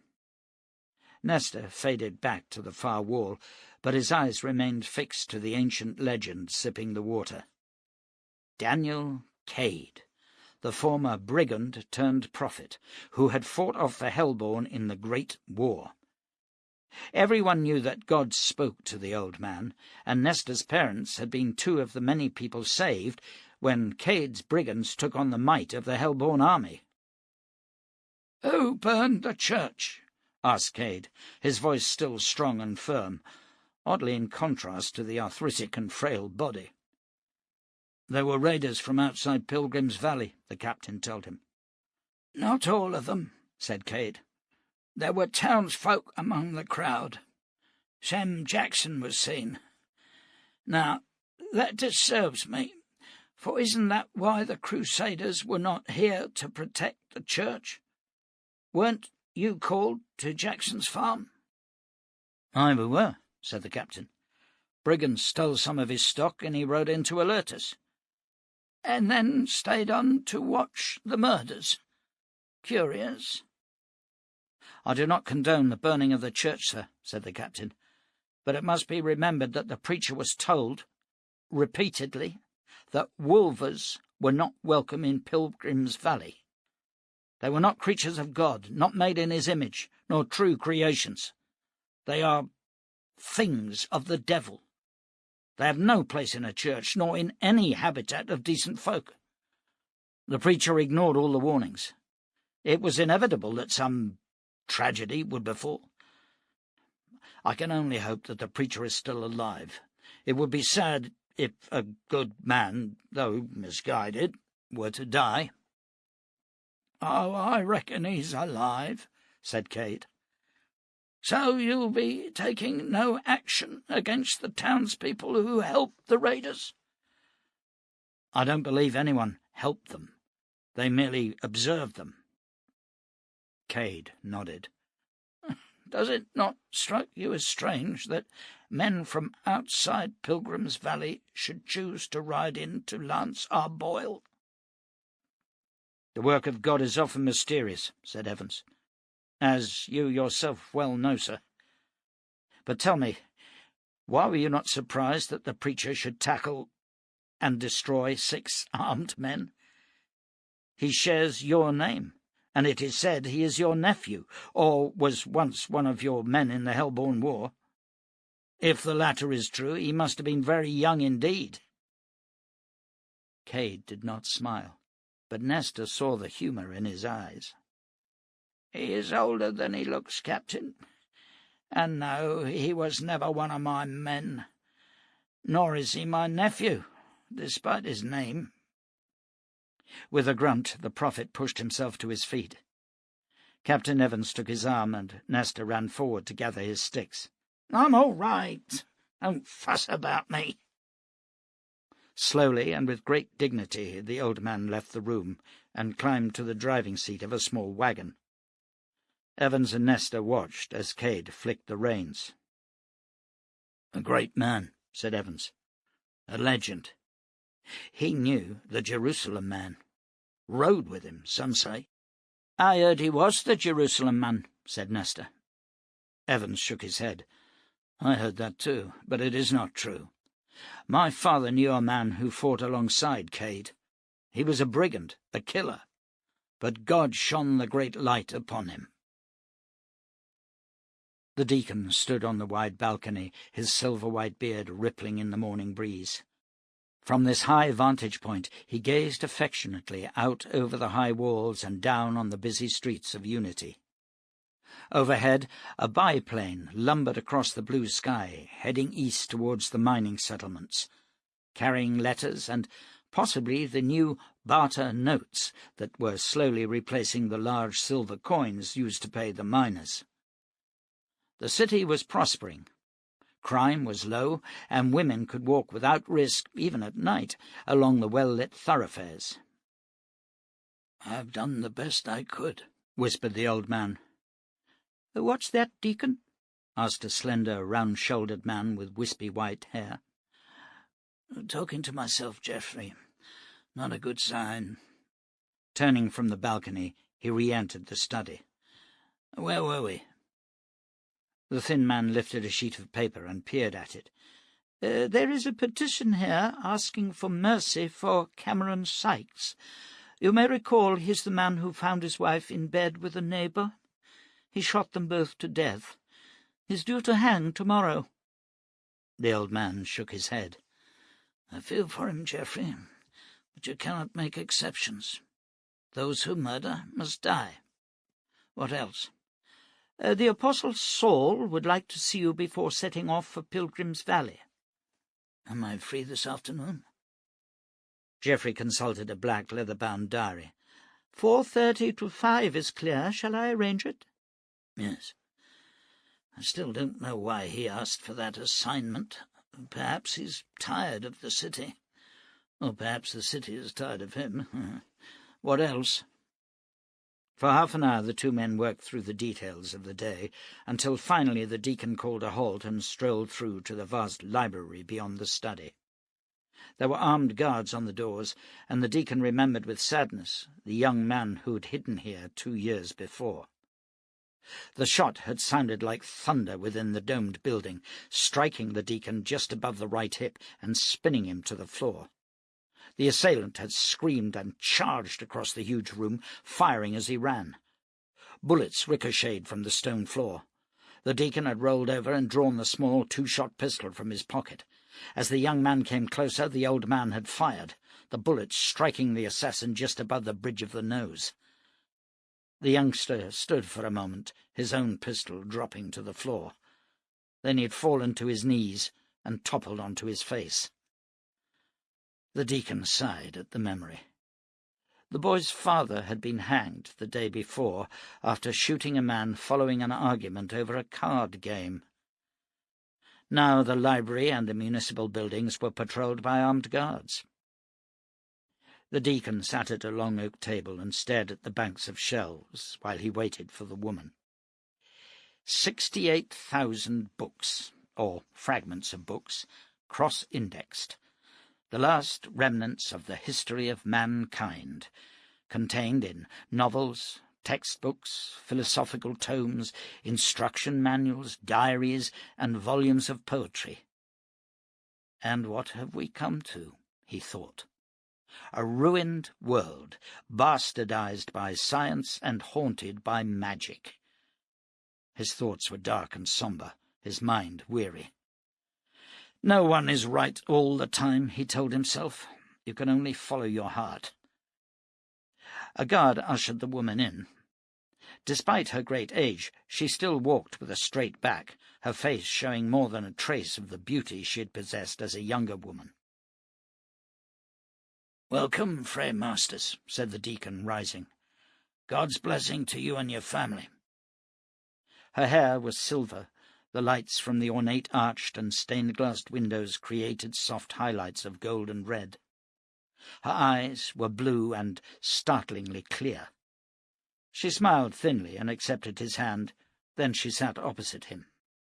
"God's greeting to you also, deacon," she said, "and I trust he will allow you to learn compassion before much longer." "Let us hope so," said the deacon. "Now, what is the news?" "The dreams remain the same, only they are more powerful," she said. "Betsy saw a man with crimson skin and black veins. His eyes were red. Thousands of corpses lay around him, and he was bathing in the blood of children. Samantha also dreamed of a demon from another world. She was hysterical upon wakening, and claimed that the devil was about to be loosed upon us. What does it mean, deacon? Are the visions symbolic?" "No," he said sadly. "The beast exists." The woman sighed. "I, too, have been dreaming more of late. I saw a great wolf walking upright. Its hands held hollow talons, and I watched as it sank them into a man, saw the blood drawn out of him. The beast and the wolf are linked, aren't they?" He nodded, but did not answer. "And you know far more than you are telling me." "Has anyone else dreamed of wolves?" he asked, ignoring the comment. "Alice has seen visions of them, deacon," said Fray Masters. "She says she saw a crimson light bathing a camp of wolvers. The little creatures began to writhe and scream. Then they changed, becoming beasts like those in my dream." "I need to know when," said the deacon, "and where." From his pocket he took a small golden stone, which he twirled against his fingertips. "You should use the power on yourself," said the woman sternly. "You know that your heart is failing." "I've lived too long anyway.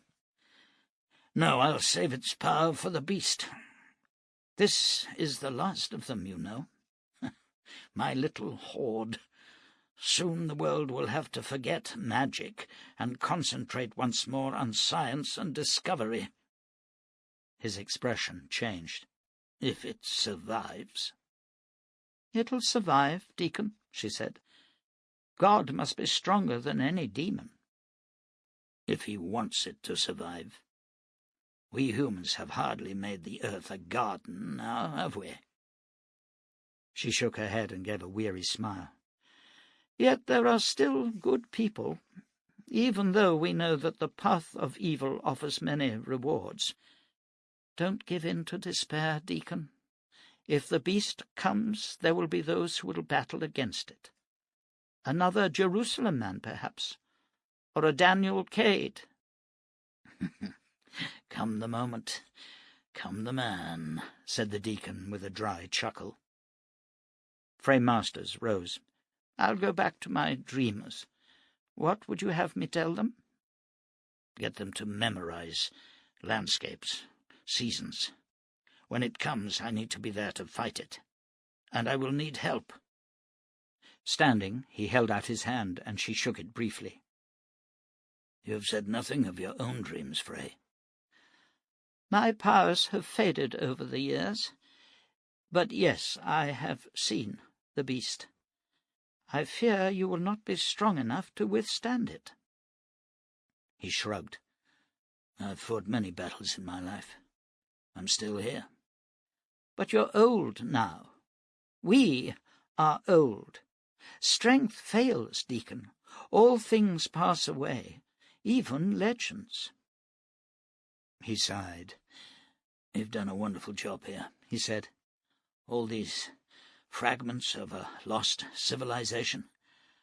I would like to think that after I am dead, men and women will come here and learn from the best of what the old ones left us." "Don't change the subject," she admonished him. "You want me to spare the man who killed his wife and her lover?" "Of course. And you are still changing the subject." "Why should I spare him?" "Because I ask it, Deacon," she said simply. "I see. No moral arguments, no scriptural examples, no appeal to my better nature?"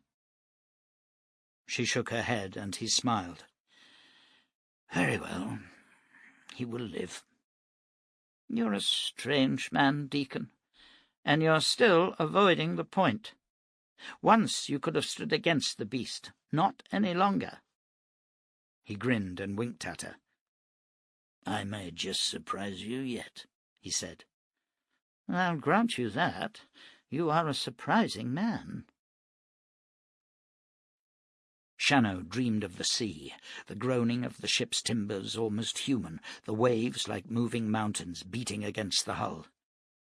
He awoke and saw the lantern above his bed gently swaying on its hook. For a moment the dream and the reality seemed to blend. Then he realized he was in the cabin of a prairie wagon, and he remembered the man Jeremiah, ancient and white-bearded, but with a single long tooth in his upper mouth. Shannow took a deep, slow breath, and the pounding pain in his temples eased slightly. With a groan he sat up. His left forearm and his shoulder were bandaged, and he could feel the tightness of the burnt skin beneath. A fire? He searched his memory, but could find nothing. It doesn't matter, he told himself. The memory will come back. What is important is that I know who I am. Jon Shannow, the Jerusalem man. And yet, even as the thought struck him, he felt uneasy, as if the name was, what, wrong? No. His guns were hanging from the headboard of the bed. Reaching out, he drew a pistol. It felt both familiar and yet strange in his hand. Flicking the release, he broke open the pistol. 2 shells had been fired. Instantly, momentarily, he saw a man fall back from his horse, his throat erupting in a crimson spray. Then the memory vanished. A fight with brigands. Yes, that must have been it, he thought. There was a small hand mirror on a shelf to his right.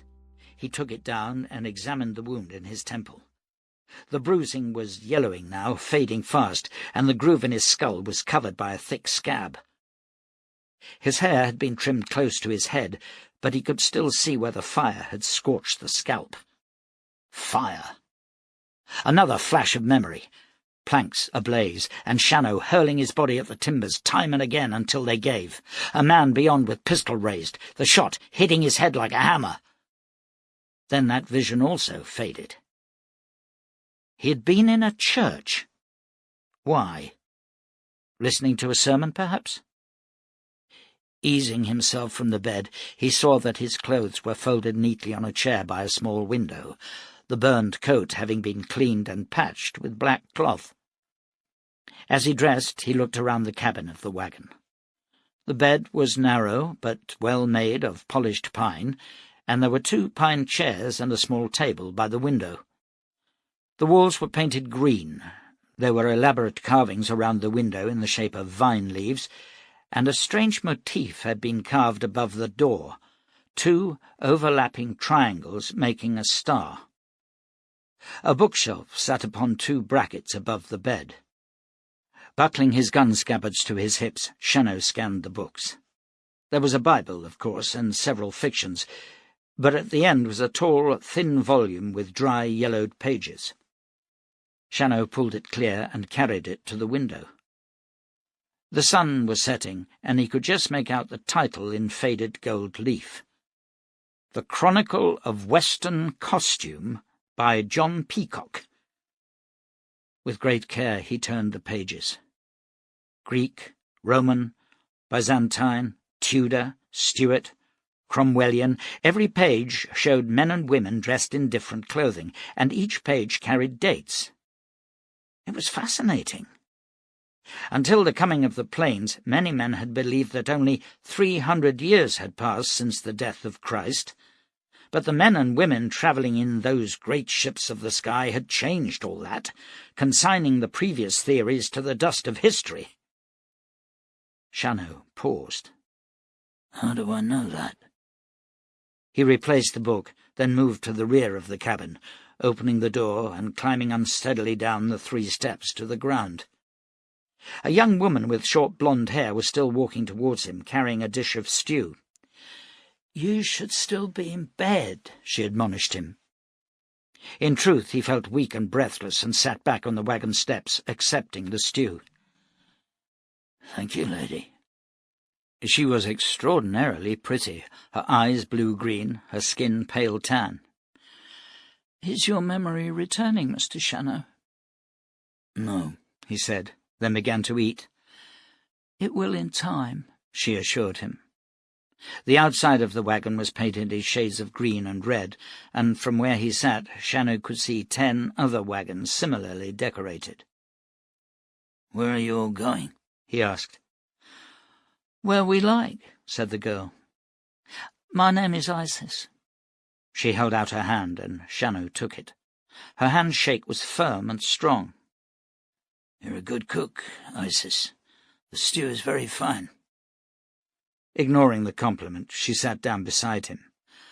"Dr. Meredith thinks you may have a cracked skull. Do you remember nothing at all?" "Nothing I wish to talk about," he said. "Tell me about you." "There is little to tell," she told him. "We are what you see, wanderers.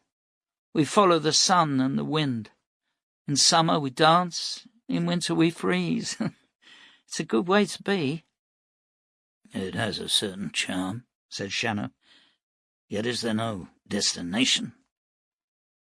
She looked at him in silence for a moment, her large blue eyes holding his gaze. "Life is a journey with only one destination, Mr. Shannow. Or do you see it otherwise?" "It doesn't pay to argue with Isis," said Jeremiah, moving into sight. Shannow looked up into the old man's grizzled face. "I think that is true," he said, rising from the step. He felt unsteady and weak, and reached out to grasp the edge of the wagon. Taking a deep breath, Shannow moved into the open. Jeremiah stepped alongside, taking his arm. "You are a tough man, Mr. Shannow, but your wounds were severe." "Wounds heal, Jeremiah." Shannow gazed at the mountains. The nearest were speckled with stands of timber, but further away, stretching into an infinite distance, were other peaks, blue and indistinct. "It is a beautiful land." The sun was slowly sinking behind the western peaks, bathing them in golden light. Off to the right, Shannow focused on a rearing butte, the sandstone seeming to glow from within. "It is called Temple Mount," said Jeremiah. "Some say it is a holy place where the old gods live. For myself, I believe it to be a resting place for eagles. Nothing more." "I've not heard the name," Shannow told him. "The loss of memory must cause you some anguish," said Jeremiah. "Not tonight," Shannow answered. "I feel at peace. The memories you speak of hold only death and pain. They will come back all too soon, I know this. But for now I can look at the sunset with great joy." The two men walked towards the river bank. "Thank you for saving my life, Jeremiah. You are a good man. How long have you lived like this?" "About 12 years. I was a tailor, but I longed for the freedom of the big sky. Then came the Unifier Wars, and the city life became even more grotesque. So I made a wagon and journeyed out into the wilderness." There were ducks and geese on the river, and Shannow saw the tracks of a fox. "How long have you nursed me?" 12 days. For a while the others thought you were going to die. I told them you wouldn't. You have too many scars. You've been shot 3 times in your life, once over the hip, once in the upper chest, and once in the back. There are also 2 knife wounds, one in the leg and a second in the shoulder. As I said, you are a tough man. You won't die easy." Shannow smiled. "That is a comforting thought. And I remember the hip wound." He'd been riding close to the lands of the Wall, and had seen a group of raiders dragging 2 women into the open. He had ridden in and killed the raiders, but one of them had managed a shot that clipped Shannow's hip bone and ripped through his lower back. He would have died but for the help of the man-beast Shiran, who'd found him in the blizzard. "You are miles away, Mr. Shannow. What are you thinking?" "I was thinking of a lion, Jeremiah." They strolled back up the river bank and towards the campfires in the circle of wagons. Shannow was weary now and asked Jeremiah to loan him some blankets so that he could sleep under the stars. "I'll not hear of it, man. You'll stay in that bed for another day or 2, then we'll see." Too tired to argue, Shannow pulled himself up into the wagon. Jeremiah followed him. Fully clothed, Shannow stretched out on the narrow bed. The old man gathered some books and made to leave, but Shannow called out to him. "Why did you say I had an infamous name?" Jeremiah turned. "The same name as the Jerusalem man. He rode these parts some 20 years ago. Surely you've heard of him." Shannow closed his eyes. 20 years. He heard the cabin door click shut, and lay for a while staring through the tiny window at the distant stars. "How are you feeling? And do not lie to me," said Dr. Meredith. Isis smiled but said nothing. If only, she thought, Meredith could be as assertive in his life as he was with his patients. Reaching up, she stroked his face. The young man blushed. "I am still waiting for an answer," he said, his voice softening. "It is a beautiful night," observed Isis, "and I feel at peace." "That is no answer," he scolded. "It will have to suffice," she said. "I do not want to concentrate on my debility. We both know where my journey will end, and there's nothing we can do to prevent it." Meredith sighed, his head dropping forward, a sandy lock of hair falling across his brow. Isis pushed it back. "You are a gentleman," she told him. "A powerless man," he said sadly. "I know the name of your condition, as I know the names of the drugs that could overcome it. Hydrocortisone and fludrocortisone. I even know the amounts to be taken.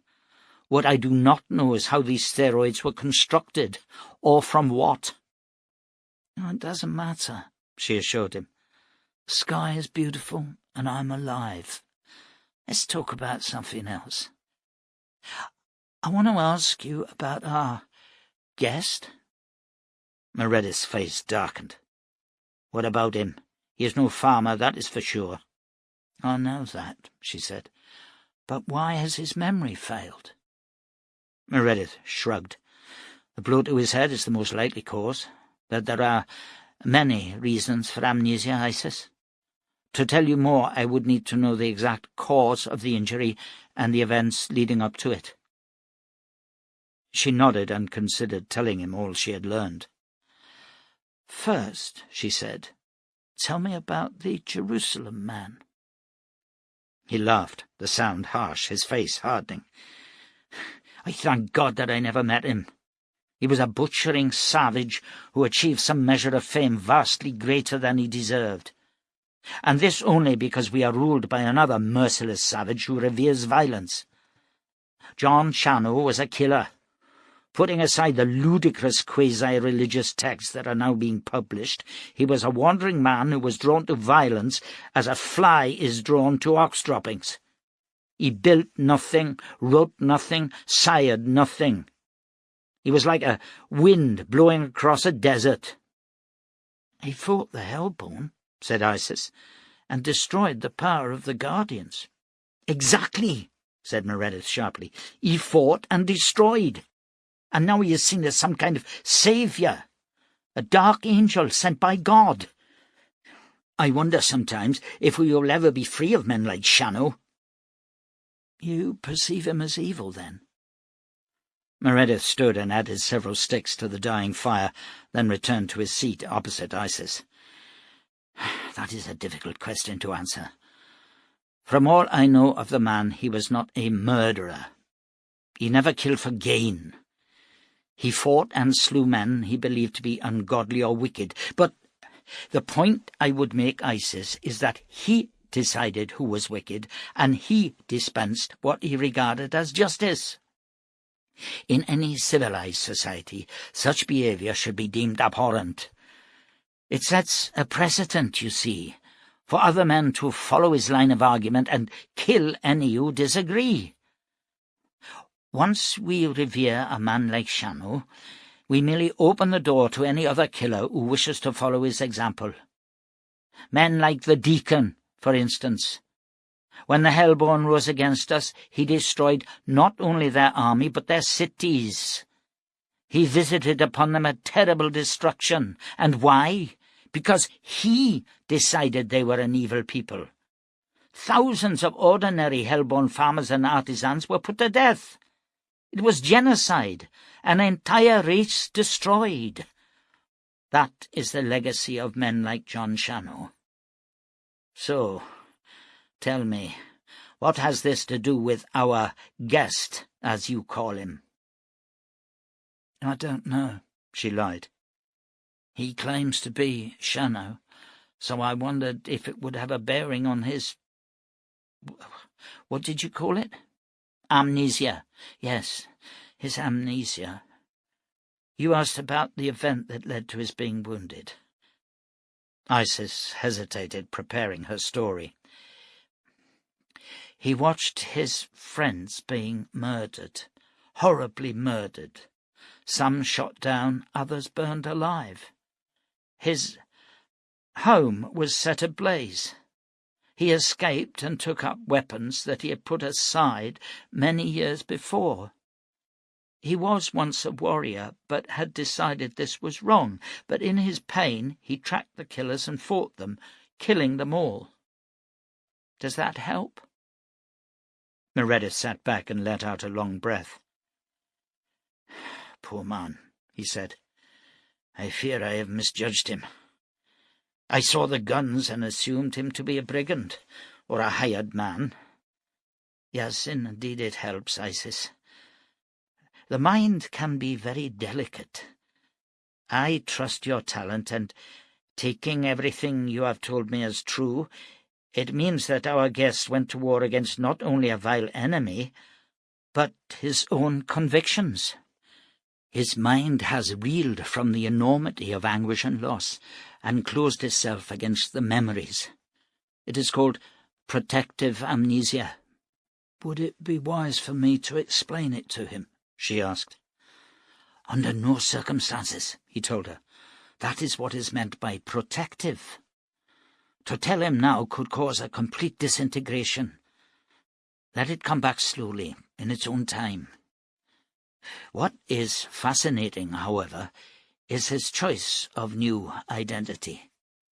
Why Jon Shannow? What was his occupation? He was a preacher, she said. That probably explains it, said Meredith. A man of peace forced to become something he loathed. What better identity to choose than a man who purported to be religious, but was actually a battle-hardened killer? Look after him, Isis. He will need that special care only you can supply. Everyone is wrong and you're right. Is that what you're saying, Mother? The young man's face was flushed with anger as he rose from the dinner table and strode to the window, pushing it open and staring out over the tilled fields. Beth McAdam took a deep breath, struggling for calm. I am right, Samuel, and I don't care what everyone says. What is being done is no less than evil. Samuel McAdam rounded on her then. Evil, is it? Evil to do the work of God? You have a strange idea of what constitutes evil. How can you argue against the word of the Lord? Now it was Beth who became angry, her pale blue eyes narrowing. You call murder the work of God? The Wolvers have never harmed anyone, and they didn't ask to be the way they are. God alone knows what caused them to be, but they have souls, Samuel. They are gentle and they are kind. They are an abomination, shouted Samuel. And as the book says, neither shalt thou bring an abomination into thine house, lest thou be a cursed thing like it. There is only one abomination in this house, Samuel, and I bore it. Get out! Go back to your murdering friends, and tell them from me, if they ride onto my lands for one of their Wilver hunts, I'll meet them with death and fire. The young man's jaw dropped. Have you taken leave of your senses? There are neighbours you're talking of killing. Beth walked to the far wall and lifted down the long-barrelled hell-born rifle. Then she looked at her son, seeing not the tall, wide-shouldered man he had become, but the small boy who once feared the dark and wept when thunder sounded. She sighed. He was a handsome man now, his fair hair close-cropped, his chin strong. But like the child he once had been, he was still easily led, a natural follower. You tell him, Samuel, exactly what I said, and if there are any who doubt my words, you can put 'em right. The first man to hunt down my friends dies. You've been seduced by the devil, he said, then swung away and strode through the door.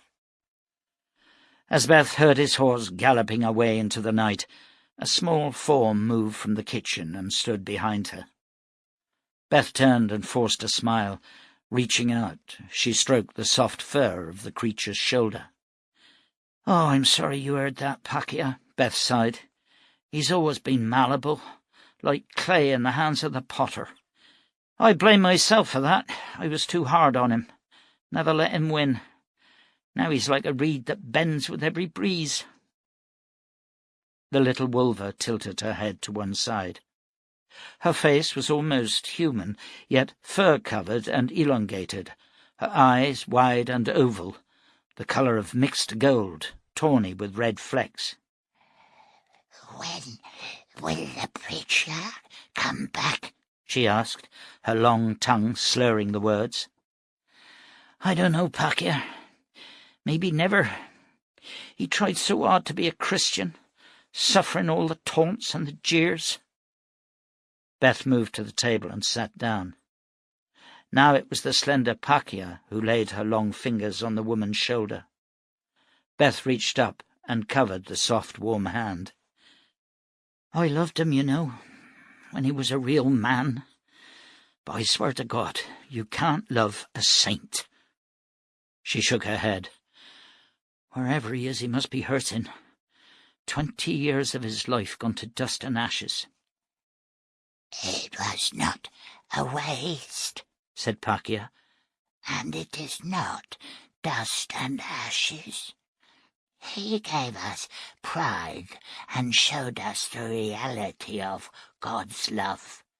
That is no small gift, Beth. "Maybe so," said Beth without conviction. "Now, you must tell your people to head deep into the mountains. I fear there will be terrible violence before the month is out. There's talk of more hunts." God will protect us, said Pakia. "Trust in God, but keep your gun loaded," said Beth softly. We do not have guns, said Pakia. "It's a quote, little one. It just means that sometimes God requires us to look after ourselves." Why do they hate us? Did not the deacon say we were all God's children? It was a simple question, and Beth had no answer for it. Laying the gun on the table, she sat down and stared at the wolver. No more than 5 feet tall, she was humanoid in shape, but her back was bent, her hands long and treble-jointed, ending in dark talons. Silver-grey fur covered her frame. "I can't tell you why, Pakia, and I don't know why the deacon changed his mind. The unifiers now say you are abominations. I think they just mean different.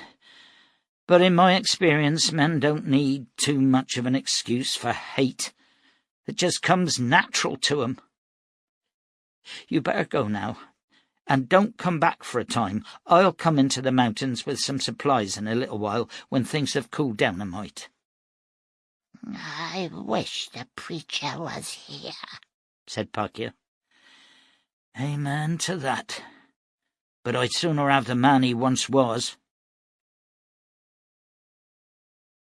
Nesta counted the last of the notes and slipped them into a paper packet, which he sealed and added to the pile. 146 lumbermen and several hauliers were to be paid today, and the barter notes had only arrived late last night from Unity. Nesta glanced up at the armed guards outside the open doorway. "I've finished," he called. Closing the account ledger, Nesta stood and straightened his back. The first of the guards, a round-shouldered former lumberjack named Lemus, stepped inside and leaned his rifle against the shack wall. Nesta placed the payment packets in a canvas sack and handed it to Lemus. "A long night for you, young'un," said the guard. Nesta nodded. His eyes felt gritty and he yearned for sleep. "The money was due yesterday morning," he said wearily. "We thought there'd been a raid." "They went a long way up through the gap," Lemus told him. "Thought they were being followed." "Were they?" Lemus shrugged. "Who knows? But Leighton Duke is said to be in these parts, and that don't leave anyone feeling safe. Still, at least the money got here." Nesta moved to the doorway and pulled on his heavy topcoat. Outside, the mountain air was chill, the wind picking up. There were 3 wagons beyond the shack, carrying trace chains to haul the timber. The drivers were standing in a group chatting, waiting for their pay. Turning to Lemus, Nesta said his farewells and strolled to the paddock where the company horses were held. Taking a bridle from the tack box, he warmed the bridle bar under his coat. Pushing a chilled bridle into a horse's warm mouth was a sure way of riling the beast. Choosing a buckskin gelding, he bridled and saddled him and set off down the mountain, passing several more wagons carrying loggers and lumbermen to their day's labour. The sun was bright as Nesta turned off the mountain path and headed down towards Pilgrim's Valley. Far to the north he could see the squat, ugly factory building where meat was canned for shipment to the growing cities, and a little to the east, beyond the peaks, smoke had already started to swirl up from the ironworks, a dark spiral like a distant cyclone staining the sky. He rode on, past the broken sign with its fading letters welcoming travellers to Pilgrim's Valley, Pop 827. More than 3,000 people now dwelt in the valley, and the demand for lumber for new homes meant stripping the mountainsides bare. A low rumbling sound caused him to rein in the buckskin and he glanced up to see the twin-winged flying machine moving ponderously through the air. It was canvas-coloured, with a heavy engine at the front and fixed wheels on wings and tail. Nestor hated it, loathed the noise and the intrusion on his thoughts. As the machine came closer, the buckskin grew skittish. Nestor swiftly dismounted and took firm hold of the reins, stroking the gelding's head and blowing gently into its nostrils. The gelding began to tremble, but then the machine was past them, the sound disappearing over the valley. Nestor remounted and headed for home. As he rode into town, Nestor tried not to look at the charred area where the little church had stood, but his eyes were drawn to it. The bodies had all been removed, and workmen were busy clearing away the last of the blackened timbers. Nestor rode on, leaving his mount with a company ostler at the livery stable, and walking the last few hundred yards to his rooms above Josiah Broom's general store. The rooms were small, a square lounge that led through to a tiny, windowless bedroom. Nestor peeled off his clothes and sat by the lounge window, too tired to sleep. Idly he picked up the book he had been studying. The cover was of cheap board, the title stamped in red. The New Elijah by Erskine Wright. The Crusader tests would be hard, he knew, and there was so little time to read.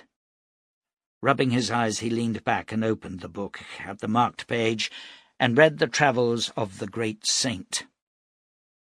He fell asleep in the chair and awoke some 3 hours later. Yawning, he stood and rubbed his eyes. He heard sounds of shouting from the street below and moved to the window. A number of riders had drawn up, and one of them was being helped from the saddle, blood seeping from a wound in his upper chest. Dressing swiftly, Nestor ran down to the street in time to see Captain Leon Evans striding up to the group. The Crusader captain looked heroic in his grey, shield-fronted shirt and wide-brimmed black hat. He wore 2 guns belted high at the waist, gun-butts reversed. "The bitch shot him!" shouted Shem Jackson, his face ugly with rage. "What are you going to do about it?" Evans knelt by the wounded man. "Get him to Dr. Shriver's, and be damn quick about it, otherwise he'll bleed to death."